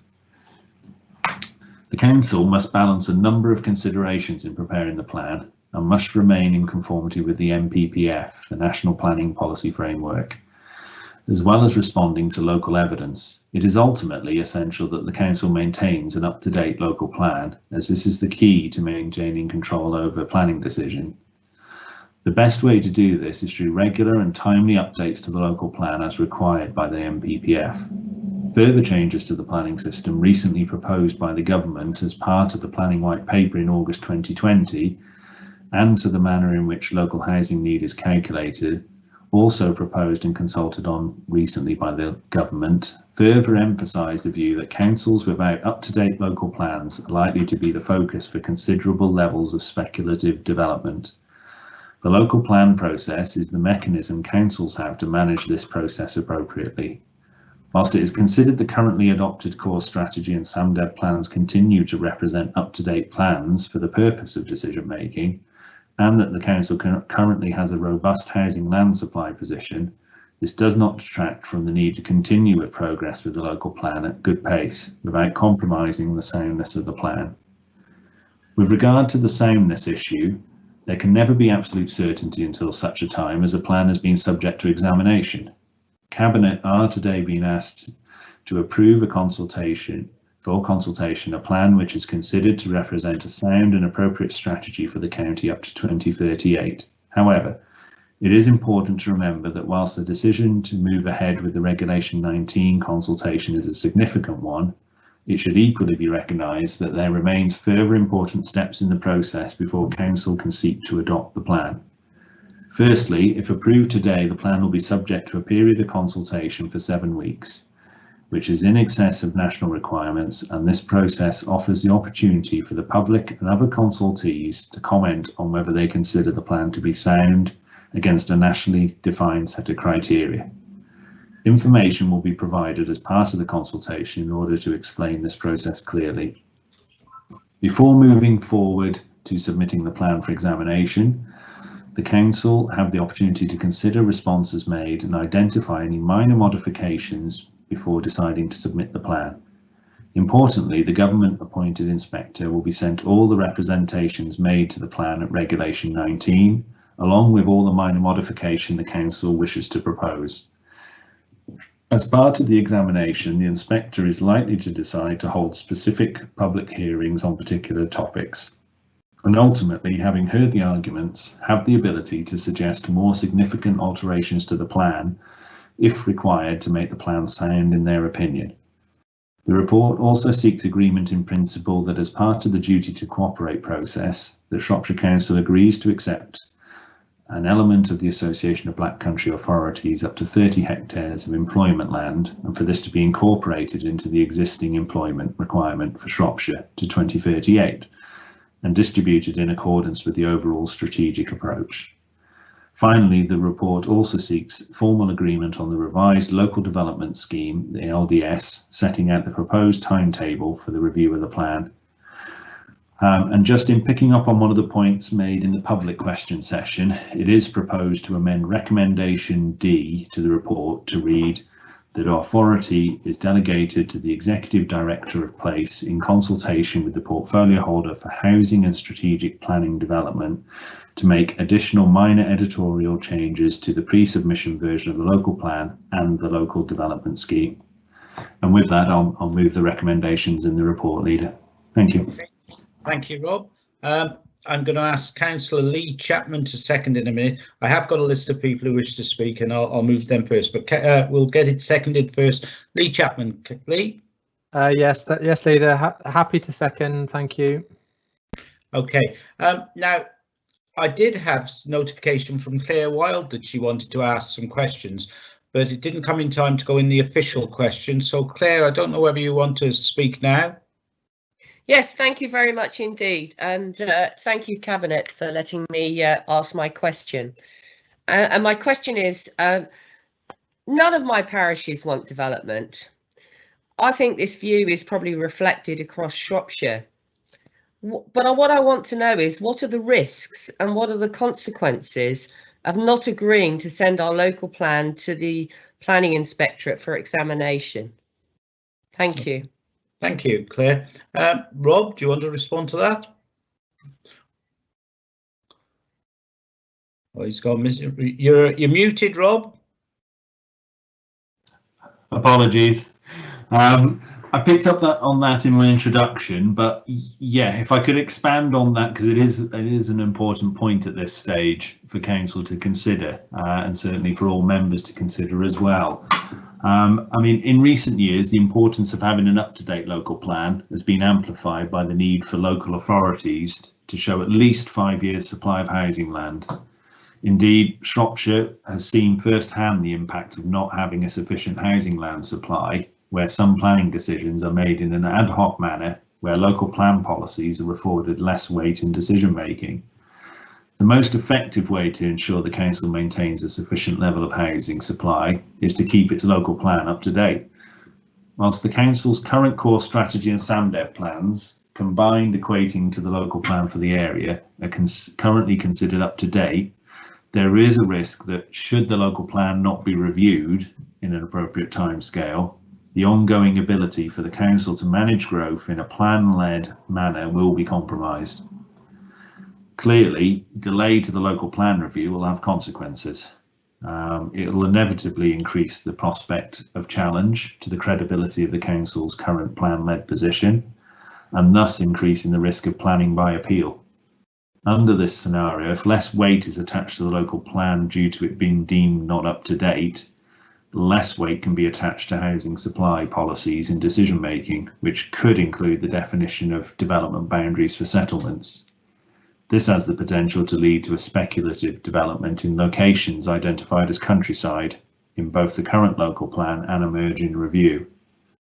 The recent consultations by the government on the planning white paper and proposed changes to standard methodology for calculating housing need represent a further level of uncertainty. Whilst importantly, the emphasis on a plan-led approach is maintained, the way in which the plans are prepared could be subject to a substantial overhaul. Should these changes come into force through new legislation under the proposed transitional arrangements, there would be a statutory duty for authorities without a recently adopted plan who have not submitted their plan for examination to update their plan against this new legislation within 30 months. The transitional period increases to 42 months for those authorities which either a recently adopted plan or have submitted their plan to the government for examination at the time of legislation coming into force. Perhaps more importantly, in the short term, the government's recent consultation on changes to the current planning system proposes a change to the manner in which housing need is calculated, which in Shropshire's case would lead to a very significant uplift in need from the current level of around 1,150 per annum to a new figure of around 2,100 dwellings per annum. To put this in perspective, under this scenario, this would mean the minimum housing requirement over the plan period would be around 46,000 dwellings rather than the current housing requirement proposed of 30,800. Whilst it should be noted these proposals were part of a consultation, with Shropshire and many other authorities voicing significant concerns, there is a clear intention from the government to increase the level of housing delivered in this county, and this remains a risk. As with the white paper, the government proposed transitional arrangements for councils to adapt the new proposals if they are to be introduced.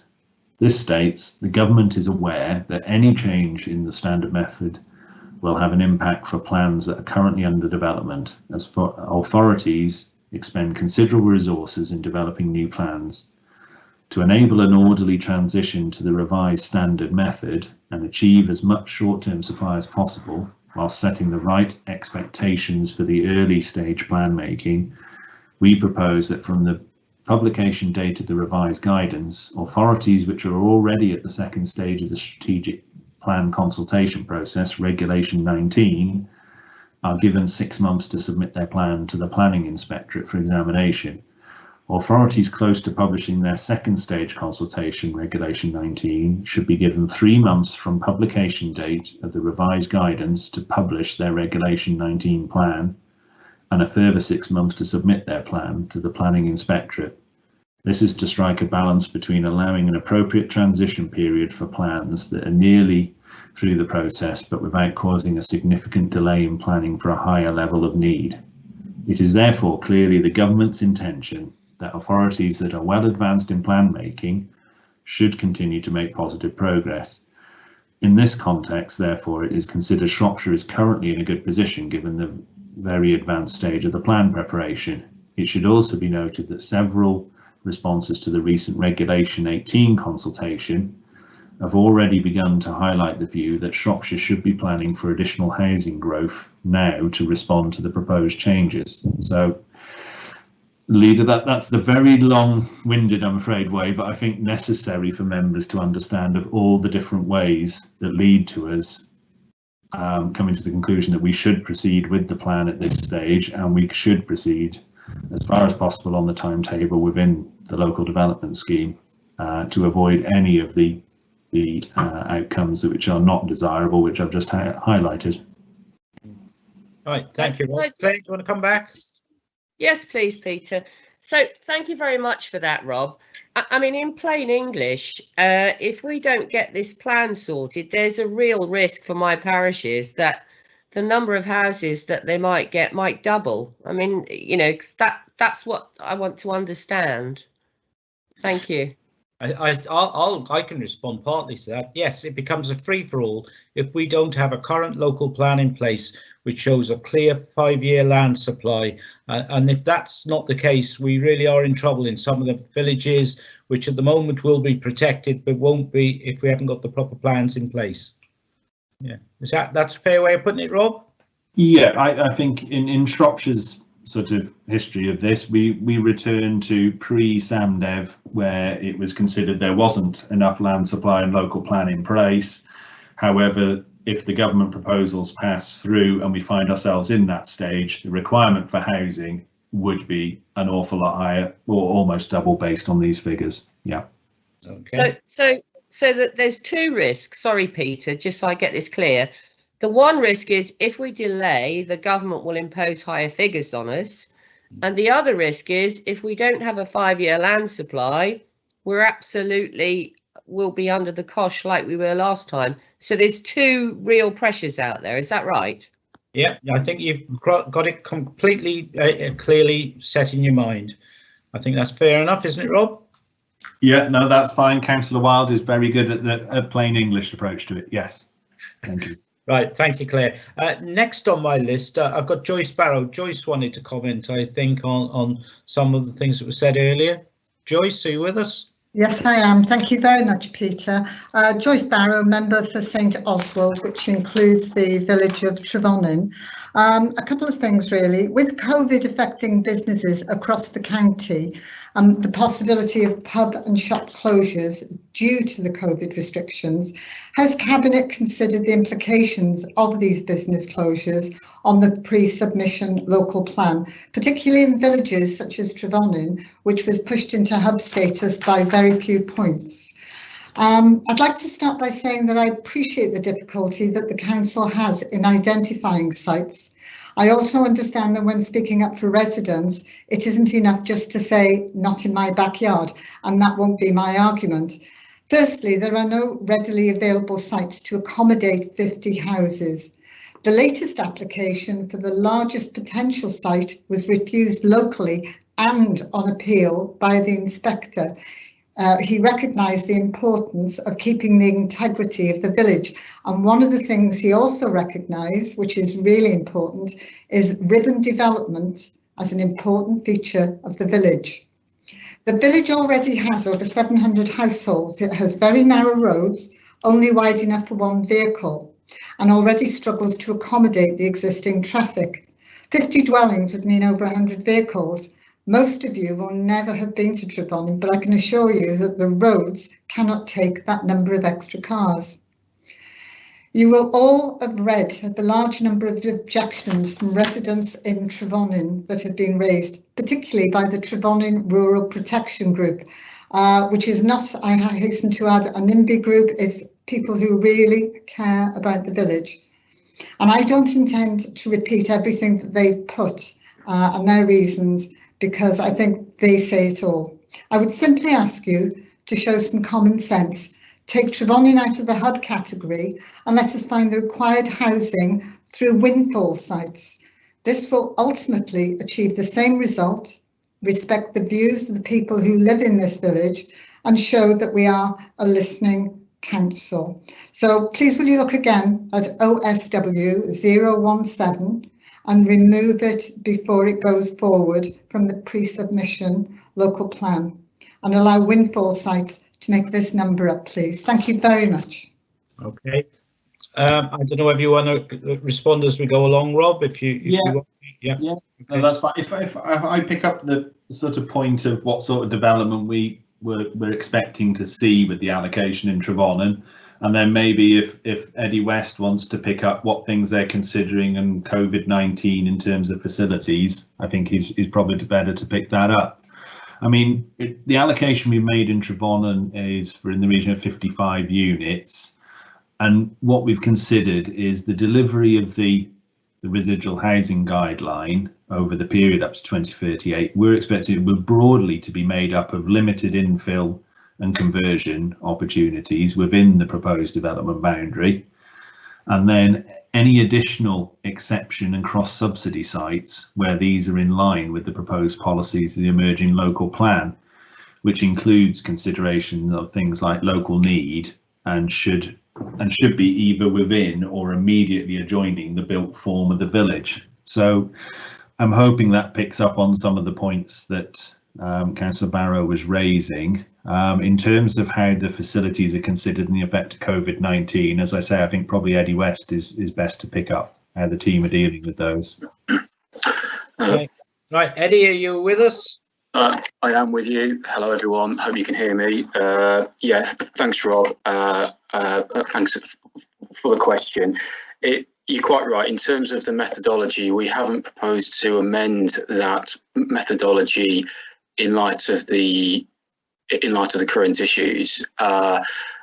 Clearly, it is something we may have to give a view to once we establish what the outcome of this is. I think it's a bit unclear where we are at the moment about what the impact of this issue is on facilities.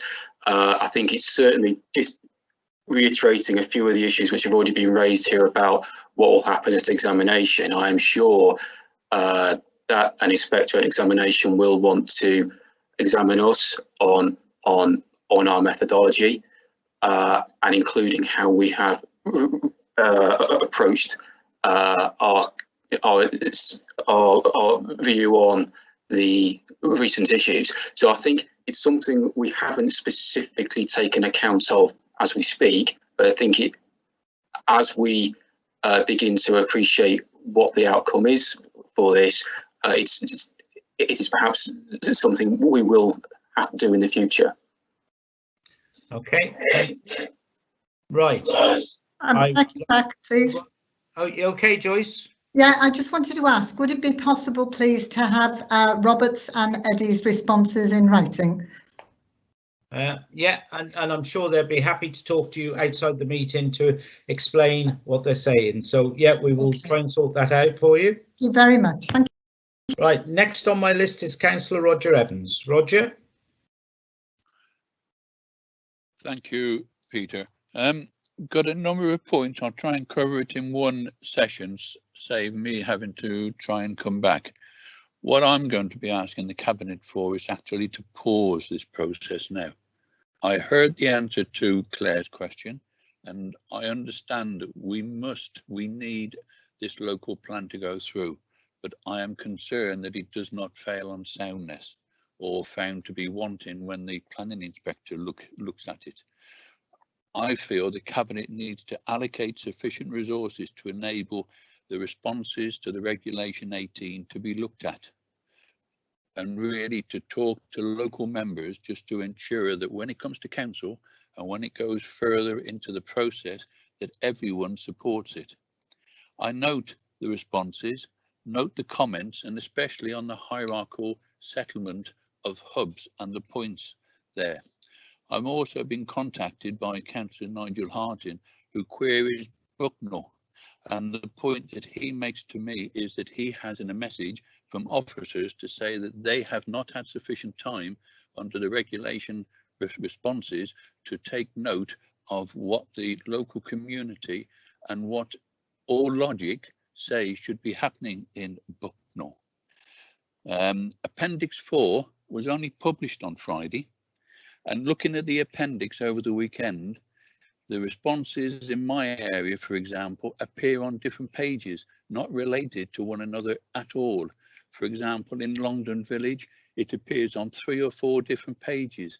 There is nothing to say who has made the comment in, whether it's a parish council, a business, developer, or an individual.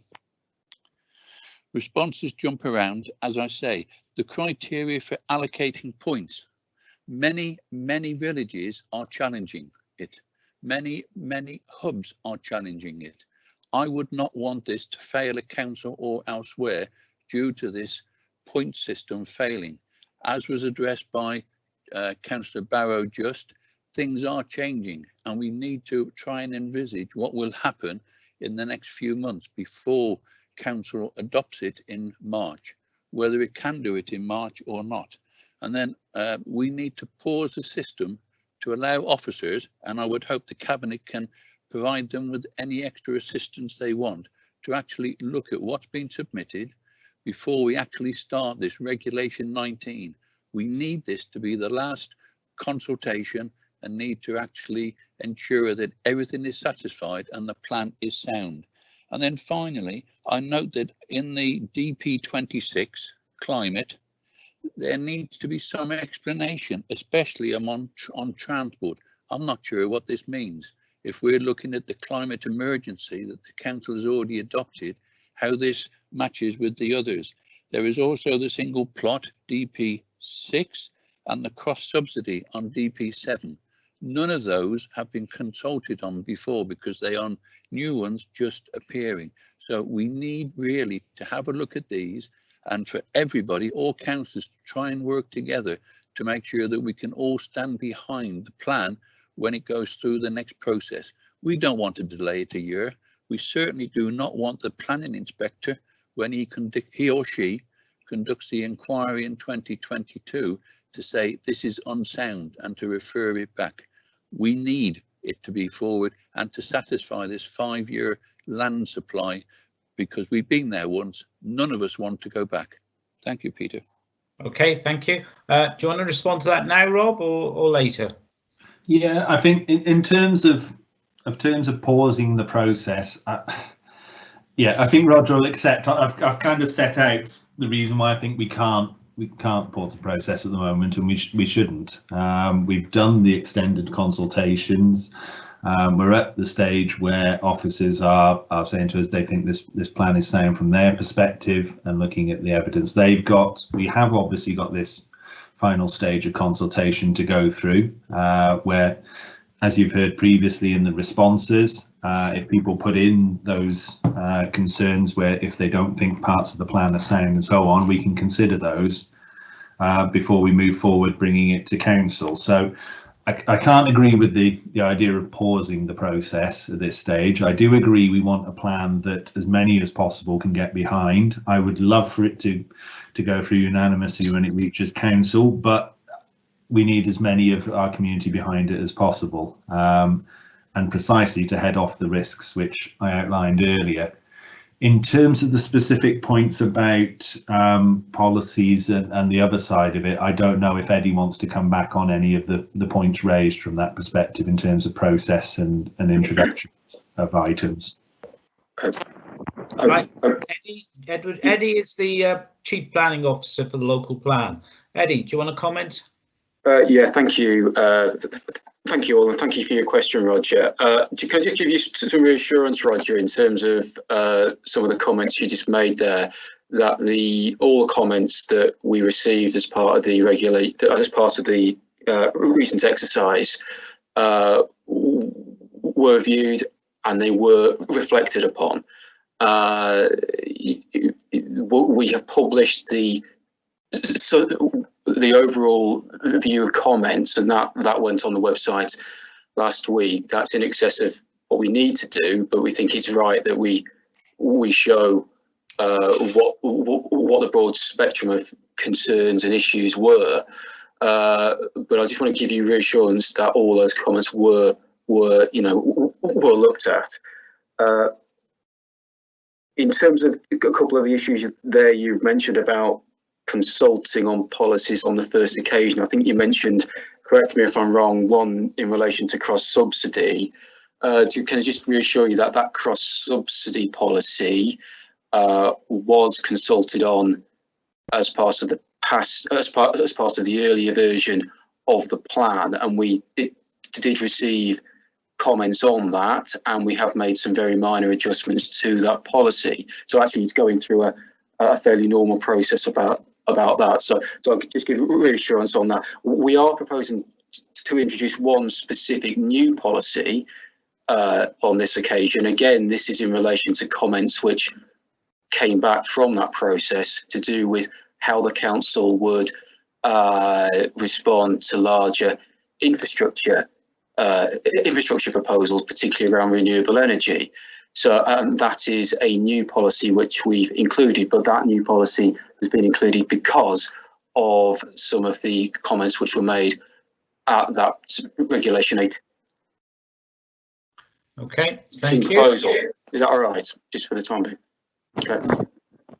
Okay, right, moving along. Next on my list is Tom Biggins. Tom? Yes, thank you, Leader. I'm Tom Biggins. I'm co-councillor with Peggy Mullock for the Whitchurch North Division, and I specifically want to talk about 3 Whitchurch matters. Firstly, I just want to mention employment land. We need actually some pump priming money to help with employment land. Whitchurch is in need, particularly of starter units for small businesses, but I really do have concerns about the local plan and the ability to deliver on the identified industrial sites, in particular the employment site at Heath Road. This site has been zoned for employment usage for many years now. Certainly pre-2009, it was part of the North Shropshire District Council local plan. No development, unfortunately, has taken place here simply because of the cost of putting in infrastructure. I know a supermarket group recently had a look at this site, as well as the other employment zoned area, the Nantwich Road part of Waymills, and were put off because of the cost of putting in infrastructure. My concern is that it's fine to zone land for employment use, but we as a council really do need to pump prime the investment, put the money in to go with it, so we actually do really get these sites off the ground. My second point is an observation, really, and it's about the Liverpool Road site. I think it's WHT014 on the local plan. There are 2 observations. One is mitigation, that to improve access, improve the junction from Liverpool Road onto Wrexham Road. Well, actually, the junction doesn't need improving. The junction is actually pretty good. Driving out of Liverpool into Wrexham Road, you've got very, very good visibility in both directions, and equally turning in, you've got good visibility.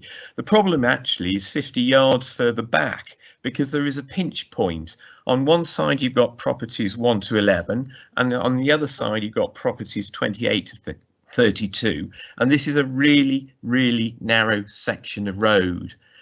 But the one point I just want to ask is the actual site of the land deliverable? Has anyone checked whether there is a covenant on this land preventing any development? Because it's recently been brought to my attention, and I hadn't really thought about this before, but this land was in the ownership of a former well-respected gentleman in the town, now sadly deceased, who made it very, very clear that this parcel of land should never be developed. And as he was somebody that dealt with rules and regulations on a daily basis, I really do feel we need to look into this to see actually whether there is a covenant on the land. My main point is really a continuation of the representation that I made on the 20th of July at the last Cabinet meeting before the recent consultation. And I would just like to restate that on behalf of myself and Peggy Mullock, the 2 councillors for the Whitchurch North Division, we would like to please request the removal at this stage of WHT 037 and WHT 044 from the new local plan, and the development in this area of the town be maintained as it exists currently. This land north of Chester Road is wet, and I have provided pictures of water lying on this land. I've also provided Environment Agency surface water maps that show part of this land is zoned as high risk for flooding. And indeed, over the period that I've been a councillor in Whitchurch, there have been a whole series of flooding issues in landlocked Chester Road and Chester Avenue from water coming from this area of wetland north of Chester Road. As more housing has been constructed in recent years, the flooding problems have become more frequent and affected more people. There is a sentence in the report, the very, very long report, I think it's in page about 290 something or other, that flood and water management measures must not displace water elsewhere. And unfortunately, I can't really take any comfort from that sentence, because my experience is that invariably that doesn't happen. Indeed, the two sites adjacent to WHT 037 and WHT 044, Oak Tree Way and the beaches, which have recently been built in the last few years, have caused water issues to other residents. Indeed, we still have on the planning portal, and it's 18/02583/full, for the construction of a storm drainage system for Oak Tree Way. It was actually validated on the 6th of July 2018, and a decision is still pending.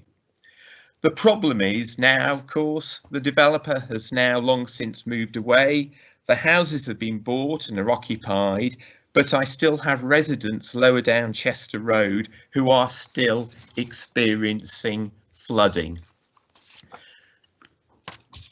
I believe, and I think it's as clear as daylight, that this proposed allocation for housing would only cause much worse and further flooding problems. And if this does come to pass, who do local people telephone when their properties flood because of this new development? Well, they tend to phone the local members, and we are doing our best to object to this allocation. What do I say to somebody on the other end of the phone? Do I say ring up the planners or ring up members of the cabinet, because they are the people that actually took this decision? I personally want to prevent problems in the future, and that is why I believe sustainable planning is all about. It's certainly not about allocating sites that will create an escalating flooding issues in the future. That is why I'm asking you please to remove WH037 and WH044 from the local plan. Thank you, Leader. Okay, thank you, Tom. Rob, do you want to come back on that one? Yeah, just picking that up, Leader. I mean, prior to today's meeting, I've spoken to both Councillor Biggins and Councillor Mullock about this issue, about these two sites. I think, as Tom has referred to, there is a specific set of paragraphs within the site allocation. I'll just read the one in relation to the drainage, and that's that the site will incorporate appropriate sustainable drainage informed by a sustainable drainage strategy in line with policy DP 22.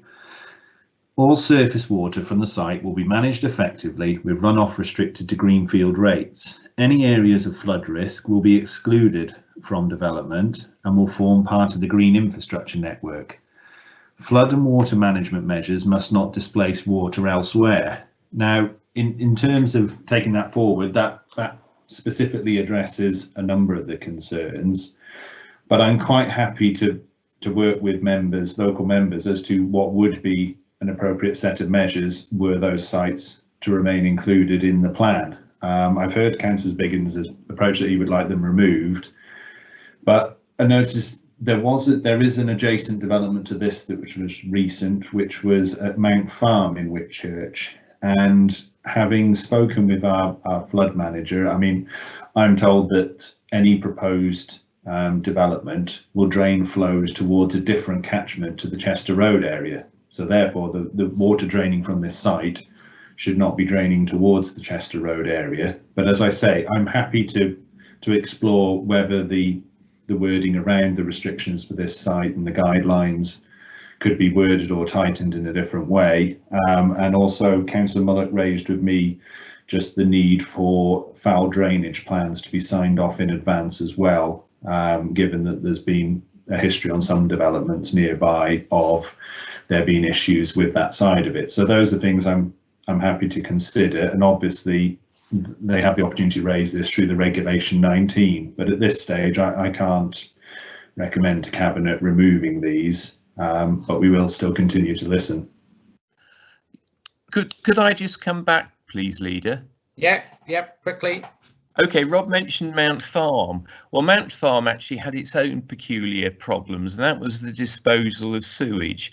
I pointed this out at the outline application. 2 conditions were imposed and were totally ignored. All the sewage from Mount Farm, some 200 odd properties, now goes through a very small pumping station at the corner of the Grove Estate in Whitchurch that was designed to take the sewage for 50 houses. Quite frequently that sewage station breaks down and tankers, usually 20 Arctics at a time, have to come in and pump the sewage out, and the smell is appalling, and all this happens through the neighbouring estate to the Mounts. I really do not have any comfort at all from reassurances that there won't be problems in the future. My experience from applications all around Whitchurch, particularly regarding drainage, is that unless it's belt and braces, there are problems, and I really am concerned about this situation in Chester Road. I am not reassured at all, to be honest. Thank you very much. Okay, thank you. And I'm sure Rob will take on board all your comments and review them. We're going to move on to the next person who wishes to speak is Councillor Les Winwood for Bridge North. Les?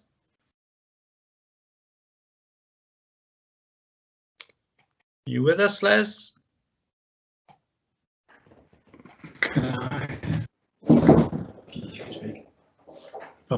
Can you hear me? Yeah. Fire away. Okay. Thank you, Leader. Okay, carry on. You seem to have frozen.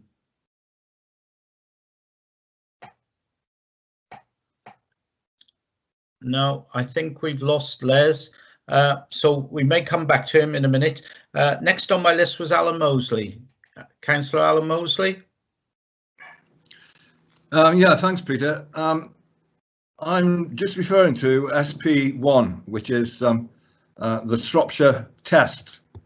This originally came out of work on the big town plan in Shrewsbury, because Shrewsbury's been subject to some quite deplorable large-scale developments in recent years, and people felt that this needed to be controlled. And the Shropshire test, for example, says that the developments must support cohesive communities, addresses and mitigates the impacts of climate change. It also goes on to say that they've got to provide sufficient infrastructure, services, facilities, and where necessary, provide opportunities for their enhancement, and also raises design standards and enhances the area's character and historic environment. I think many people were very pleased to see this commitment. However, as we move forward, a couple of questions really. One is how much can this type of Shropshire test be enforced in reality in terms of planning applications, and also when are we going to see some schedules and some criteria to back up these broad statements? When are some conditions going to be put and some examples onto these very laudable statements. Okay, I don't know whether that's one for Rob Macy or for Eddie West. I was just going to say, Leader, thank you for Councillor Mosey recognising that the policy. It is something new. We are aspiring to raise the bar in all these levels. I think, yeah, probably in terms of how much weight it's got and how it firms up during the process, I think Eddie's probably best placed to answer that one for him. Okay, thank you, Rob. Thank you, Alan. Thank you for the opportunity. Yeah, I just to reiterate, really, it is proposed, that policy is proposed as a policy within the development plan. Therefore, it would be a development plan policy and therefore holds a significant weight in decision making. Obviously, when it gets to a point further down the line. So, and as you said, Alan, the overall aspiration for the policy is to introduce the plan in a positive light to highlight those specific high-level issues which would apply to all planning applications, and the rest of the plan and certain elements of the plan pick up elements of that in more, I suppose, in more intricacy, and particularly in terms of supporting high quality design, in terms of supporting the council's approach to the climate emergency. So I think it's a very positive way in, but really to give you some reassurance, it is a development plan policy and therefore would hold significant weight in decision making further down the line if it gets past examination and adopted by the council. Could you just come back on that, would you, please? Yeah, don't be too long. Yeah. Well, therefore, I'm talking about when. Oh, somebody. Can we all mute? I'll try that now. Okay. Yeah. I mean, the second part of my question was actually when we are going to apply or see or have registered the standards that we're going to look for under SP1. They might be littered around the place, but I think this is very, very important going forward for the built environment. When will we see specific standards laid out under each of those paragraphs I've just referred to? Okay, right, I'll go back to Eddie now. Eddie, timescale. Well, timescale, in terms of, again, in terms of I'll reiterate, the Shropshire test policy is there as a sort of an opener to identify those main issues. There are particular policies within the local plan which expand upon that, in the emerging local plan, which expand upon that. In terms of time frame, that relates to when we stopped the local plan, which is identified as about 18 months, subject after the examination process. In terms of the particular issues around the Shrewsbury and the Big Town plan, I would point out that the Big Town plan has already been adopted as a material planning issue in decision making. Cabinet have already approved that. So that is something which should be reflected upon in decisions as we speak now. Okay, thank you. Right. I'm back, Leader. Oh, right, Les, right. Go on then, back to Les then. Yes, as I say, Les Winwood and Elliot Lynch representing Bridge North West and Tasley. All Shropshire councillors representing Bridge North and all the surrounding parishes, Bridge North Town Council and all the parish councils in and around Bridge North all voted against the Tasley Garden Village. How can we ignore the overwhelming local feeling? Okay, thank you. I don't know whether Rob or Eddie's going to try and respond to that. I'll give Rob first go and then Eddie second.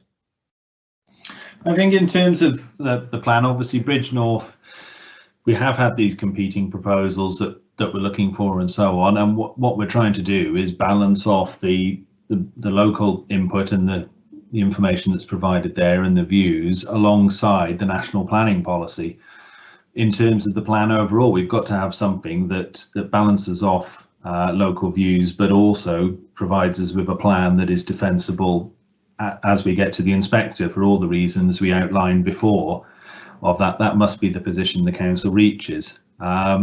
We are listening to the members, we are listening to others as the points they're raising. You've seen that reflected through the conditions and the development guidelines we're putting in place and the application of an SPD for it. That will give those material planning considerations should that site come forward.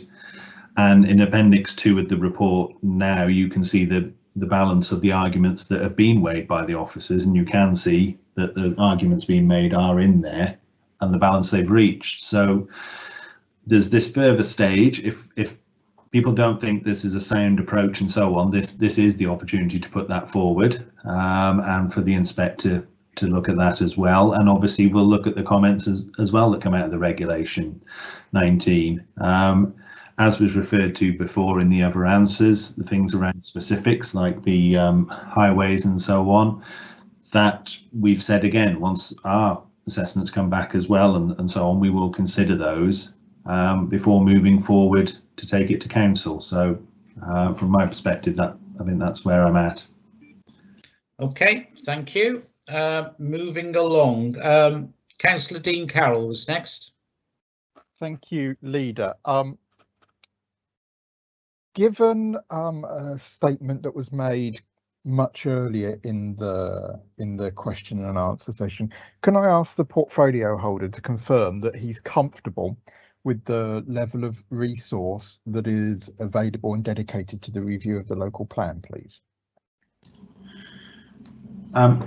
Yes, from that perspective, thank you, Dean. Yes, I mean, the point raised as we've gone through the process, we've been looking at the resourcing we've needed. Obviously, we know we've got a dedicated team in-house that have been looking after these and working with people. We've had the extended teams of officers that are out in the field as well that feed into this, as well as other departments. And it has been kept under review. From my perspective, we have constantly asked and checked as we've gone along the process. A lot of the work that's been undertaken has been very specialist, and that has required external resource, but that's due to the specialist nature of it. So from my perspective, you would always say yes to more resource, but from our point of view, I think the timetable we've delivered on, we've got to here, we've got to the point of we've got a plan that we think is good enough to put out to Regulation 19, and the next stage is making the minor amendments before it goes to council. Okay, thank you. Who else have I got? Councillor Pauline D. Thank you, Pauline D from the WEM division.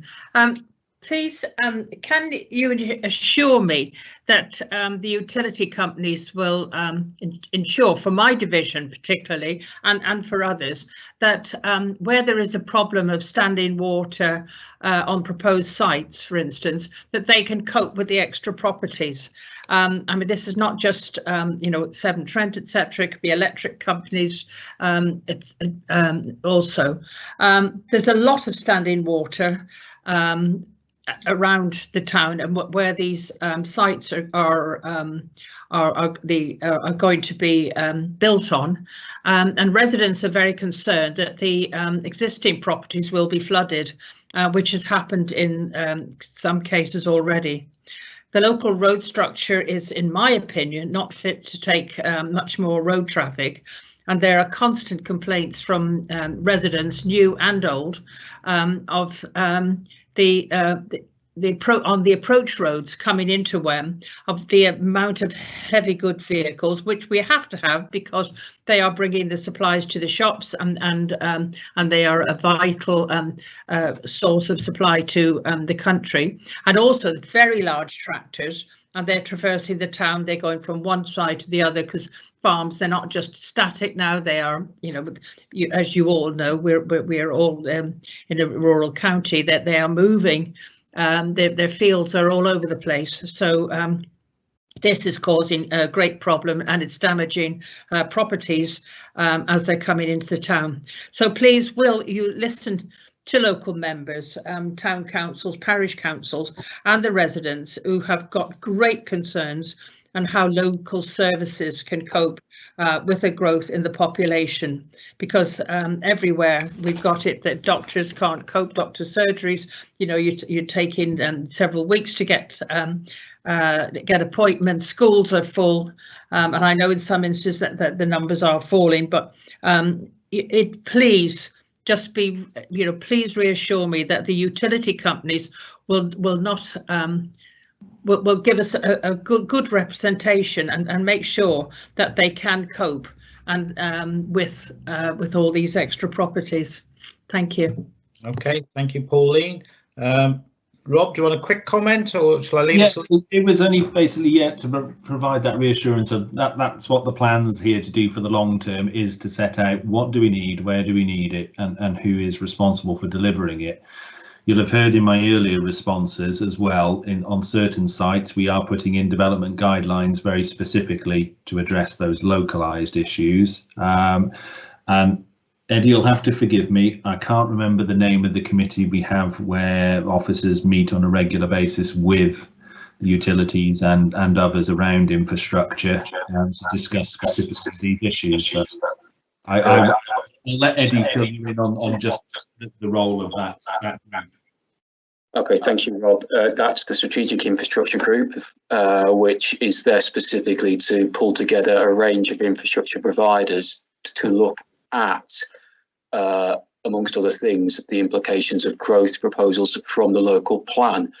And so I can give reassurance that these things, that the right people are part of the process, the right organisations are part of the process. As well as that group, we also obviously have the local plan when it's engaged, when we consult on our proposals. Infrastructure and utility providers have the opportunity to respond with any issues they have. We also have our own evidence base as well around infrastructure provision and also, especially with people like education, we consult our own education section as well in terms of what levels of growth mean for education provision locally. So I can give you reassurance that all the right people are in the room, effectively. Okay, thank you. Right, who've I got next? David Turner, Councillor David Turner. Yeah, thank you, Leader David Turner, member for Much Wenlock. I have the great sympathy with Tom Biggins regarding wetland for development in Wenlock without consultation. The guidelines risen by 30% during the process, and the proposals have grown from 80 to 120 houses on a single site to address flooding. There's been a strong response against this at every point, and whilst the portfolio holder says that comments on Regulation 19 will be taken into account, my residents, I'm afraid, and indeed the local member, feel as though they've been ignored. We look forward to a change in the approach, and I really do hope that people will be listened to. I've got nothing else to say, Leader, I'm afraid, on that matter. Okay, thank you. And who've I got last? David Minery, the last word. Oh, thank you, Leader. And it is a comment, it's not a question. I know other members of Cabinet have had the same postbag that I've had, and I didn't really want us to pass on without mentioning the fact that we had a lot of representations, particularly in the Bridge North area, but elsewhere as well. But for virtually everyone we get in favour of something, we get an equal one against something, and it is absolutely impossible for anybody to satisfy everybody who makes a contribution to this debate, but it is very good that they do, and I think we're probably all grateful of the level of interest. But I just wanted to say, for the benefit of the people in the Bridge North area, because colleague Les Winwood has already posed the question, for me, supporting these recommendations for the Bridge North area comes down to a very simple point, which is the green belt. I think, as we've seen elsewhere in the council, as a party, we are committed to the environment and to improving the environment. And for me, it just goes totally against the grain to go into the green belt for something when there is a viable alternative. And I just wanted to put that on record, Leader. Thank you. Okay, thank you. Leader, I'd asked if I could speak when I asked my question earlier on. Yes, you did. Sorry, I forgot that, Michael. Right, yeah, go on then, Michael. Leader, I just want to, it's coming back to a little bit of what Rob said earlier on, that you were continuing to meet significant local opposition, especially in the Bridgnorth area. But significant differences are going to be made very, very soon with the SAMDEV existing 550 houses. Oh, had we seen those developed, we would have hard data on the matter of the highways issues, but we haven't, and we have no instrument by which we can force those houses and that development to go ahead. But oh, that it had, we would have known the highways effect on the whole area. Going on, that takes us on to the recommendation for 1,050 to now go on top of that 550. Let me just remind cabinet members that each dwelling that's built creates 6 movements a day. Just think about it, because it's very simple once you start totting up what goes on in a parent and one child or even more children. It comes back to the A442, Peter. Both Christian and Tina have articulated the problems that go on from between Alverley and also to the roundabout at the Star Aluminium. On then to Hospital Street. Hospital Street at 8:30. But my division also then has the Bandon Lane Island all the way through to Sutton Maddock to contend with. On the left-hand side, on the river side, which if you're going to Sutton Maddock, it's floodland with a vengeance, and it does flood properly. And if any of you have seen it in the aftermath, well, you know what I'm talking about. On the right-hand side, there's probably a couple of 100 feet of sandstone. There's dwellings on both sides of the road. How on earth are we going to mitigate that? And who will pay? Indications are that some of the roundabouts can be mitigated by the use of sill money. But the 454 to Wolverhampton, which now floods at Swancott and at Hilton, who's going to pay for any work that has to be done on those 2 locations? Never mind that on the 442 through to Sutton Maddock. Okay. Am I still with you? Yeah, go on then. Yeah, I thought you'd finished. I just can't see it, Leader, at all. And we're not going to see any kind of highway report until sometime in January. And you know, because you've been with us, you've been given of your time, and so has Rob, and so has Gwilym to some extent. But you heard us say this all before, and yet when we talk about highways and how it's going to work, we're given the response from Highways Department that it can be made to work. How can it be made to work, Leader? That's what we want to know. And what I hear gives me no reassurance whatsoever that this problem will be solved when building starts. I hope I've articulated that bit, Peter, again, because you've heard it before, but for the benefit of other cabinet members. I am totally and completely not reassured by the answers I've been given, and also what's in the report that's before you now. Thank you, Peter. Okay, thank you, Michael. Right, well, I think most members have had a pretty good chance to speak. I would like to thank the officers for the reports that they've done. These have been very, very difficult areas of policy, and I think they've done a very, very professional job. And I will ask Rob Macy just to have a final comment. I don't know whether Lee as seconder wants to have a comment, and then I think we need to move on and make some decisions. So we'll start with Lee. Lee, do you have any comments? No, I think I'd very much like to echo David Minnery's thoughts on the amount of work and consideration that's gone in both to the preparation and background to this work, and the degree of correspondence that we as cabinet members have worked our way through, and the conclusions that have been arrived at as a balance of considerations. So no, nothing to add beyond that. Thank you, Leader. Okay, Rob. Thank you, Leader. I think, yeah, I'd echo the thanks to the officers. I'd also echo the thanks to the members. I mean, you can hear the interest that there is today. They are fighting their corners for their individual areas, and they are also looking at the wider policies and views, and that's been consistent throughout the process. I'd also like to thank my informal groups of my local housing group and local plan group that have been really helpful throughout the process and will continue to be until it goes through to the inspector.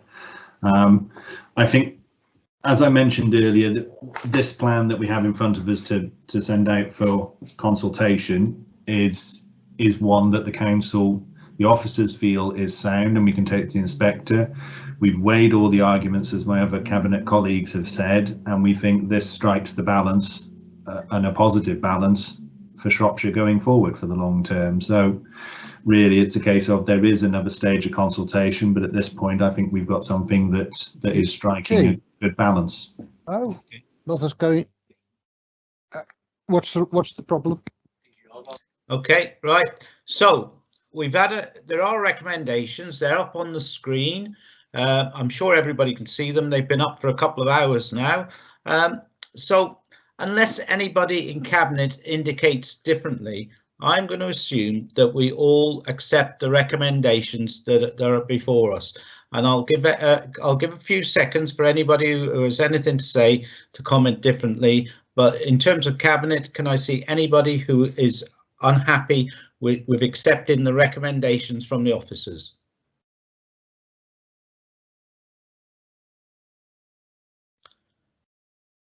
Right, I can see nobody who has anything to say other than, so I'm assuming now that the recommendations are accepted and will go forward, and this will go out to public consultation as a pre-submission regulation 19 consultation. Thank you all very much. Right, that's that item on the agenda. Now we move on to item 8, leisure facilities strategy. Councillor Leslie Picton, I'm assuming you're still with us, Leslie? I certainly am. I was just waiting for the warm-up to finish. Thank you, Peter. No, thank you, members. You'll be pleased to know that I will keep my preamble to this report short. The report itself is not short, but I trust that you've all had a chance to read the main documents anyway. The Indoor Leisure Facility Strategy is the latest strategy to be brought forward from our Culture, Leisure and Visitor Economy Service. Whereas the Cabinet report that came last month looked at our outdoor facilities, this one focuses on our leisure centres and how these facilities will be managed in the future. This report and the previous report brought to Cabinet are important documents for the Management Options Report, which will come to Cabinet for a decision in 2021. The most important thing probably about this is to make it clear that this strategy replaces the leisure facility strategy that was approved in 2017. This one set out the hierarchy of facilities, but was primarily focused on preserving facilities within reducing budgets. We have delivered a number of actions contained within the previous strategy, but to be honest, as time has moved on, it's become clear that a different approach is required. So this strategy, as the report quotes, our delivery model is based on the principle that Shropshire is not a one-size-fits-all, and so the approach will be based very much in the community need in relation to smaller and more rural-based facilities, and where appropriate, a more commercially based approach to develop income generation streams in the larger market towns. The principle with this being that the commercial approach will drive up income generation, which will then reduce the overall subsidy to the Council of the Leisure Services across the county. So making the larger facilities more commercially sort of viable, and therefore that money can be diverted into the smaller facilities, which are more difficult to be entirely commercial. There's always going to be funding challenges for leisure. It's not a statutory provision, even though we can clearly see how active and healthy lifestyles benefit our residents. But we have protected leisure facilities in the past, and our new delivery model will continue to protect and look to further enhance our facilities.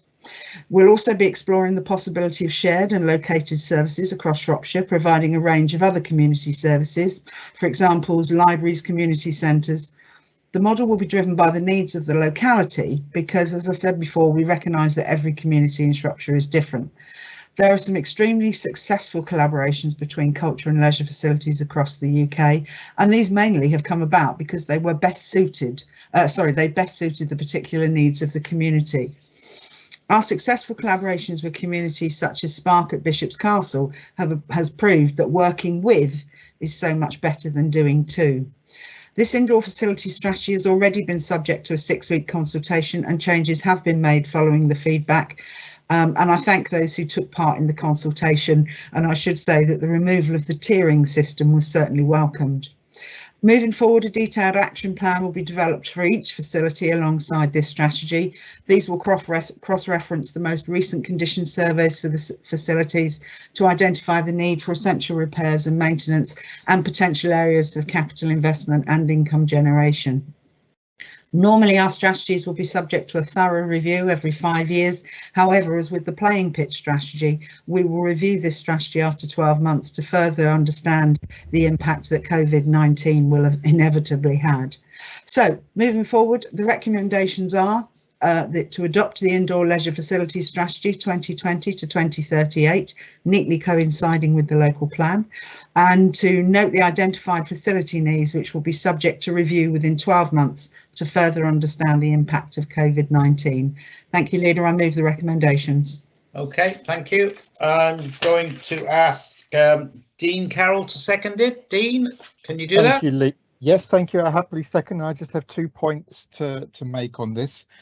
Firstly, as we're now beginning to see the finishing line approaching in the COVID pandemic, leisure facilities and indoor leisure facilities will be a vital part of how we restore fitness and health levels to our population and drive through our public health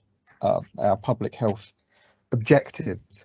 So that's one very important reason why leisure facilities are so well needed. Secondly, I'd like to thank Leslie and the officers for recognising that climate change is one of their 5 priorities in delivery of the plan. That being said, I will second the report. Thank you, Leader. Okay, I've got Councillor Roger Evans wants to ask a question. Roger. Thank you, Peter. And it's in the financial section, which is on 4, which is on page 582 in my ones, and that's the capital programme. And I note the revenue implications of Q2, which have only just been published, but I note where the council is. What is the prediction for the end of the year? Will there be any requirement for recreation to repay what is in the adverse variance because of COVID? Has the council been able to reclaim any of that from government? And also, I note that under 7.2, it notes that the average age of sports hall is 25 years, and there is an increasing need to modernise the post-2000 sports halls. Is there going to be in the capital programme process to actually start doing this, because sports halls are valued, they do need modernising to ensure that the continued use is appreciated and looked after, but also the revenue budget, as I say, because of the we have used external contractors to run some of our sports facilities, and my understanding is we have had to recompense them for lack of income. So what is the effect on the council's budget overall? Thank you. Okay, I think James Walton is with us, so I'll ask James if he can respond. Thank you, Chair. James Walton, Council Director of Finance. In terms of the overspend that's shown within the monitoring report, that is the overspend projected to the end of the year. There is no provision to sort of repay that overspend. It will be picked up as part of savings elsewhere within the organisation to try and bring in as close to a balanced budget as we can. In terms of claiming back funding from COVID-19, there'll be some elements of the funding that's subject to sales fees and charges that we can reclaim back where that's appropriate. We'll be doing so, and we also have the unring-fenced grant, which is already factored in as part of the financial position for the current year. So there's no changes expected on the back of that. It's really just whether the projections that we have for the end of the year actually turn out and are fulfilled on that basis. In terms of the capital costs and going forward, all of the redevelopment and all of the reconsiderations will be picked up as part of the capital strategy, which will go forward and be approved by council in February, as will any financial implications that are not already built in to the revenue budget for the 21-22 financial year. Okay, thank you. Right, moving on. There are recommendations on page 579. They're quite straightforward, really. They're talking about adopting the indoor leisure facilities strategy. Now, unless anybody indicates differently, I'm going to assume that Cabinet do agree with that, and I'll give you all some time just to indicate anything different.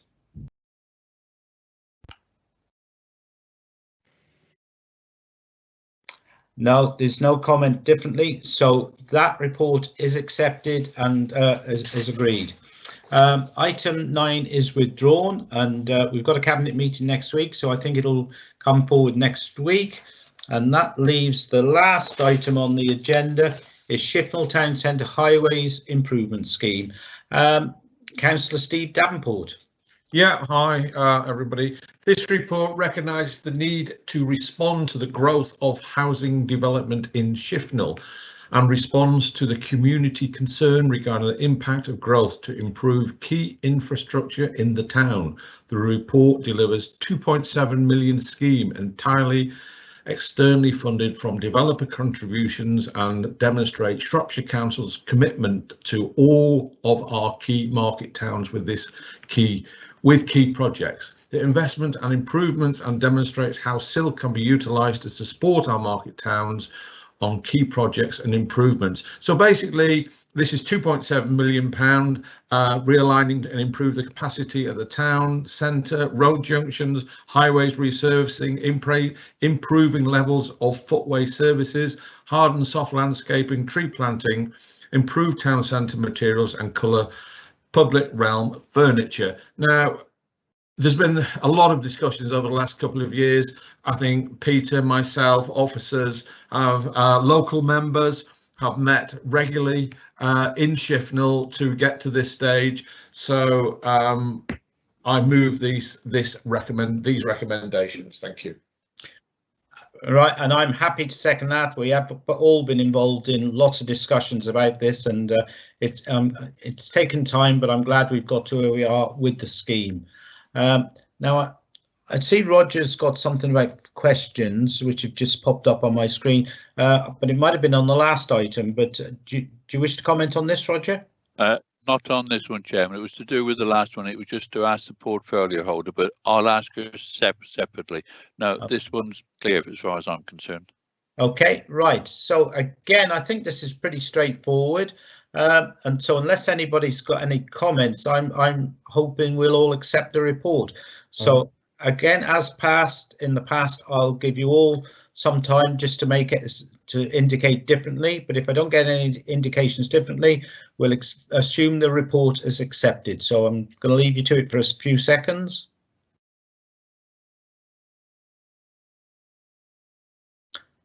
Right, nobody's coming forward, so that report is accepted and the scheme will go ahead. I'm just thinking if this has got a council, yes, it's got to go to council just to be approved. I'd be surprised if there's any changes. It's something that's vitally needed. And can I thank you all for what has been a long meeting, and you know, it's been a difficult meeting, but thank you all for your contributions. Thank you. Thank you. Thank you very much. Okay, thanks, Anne.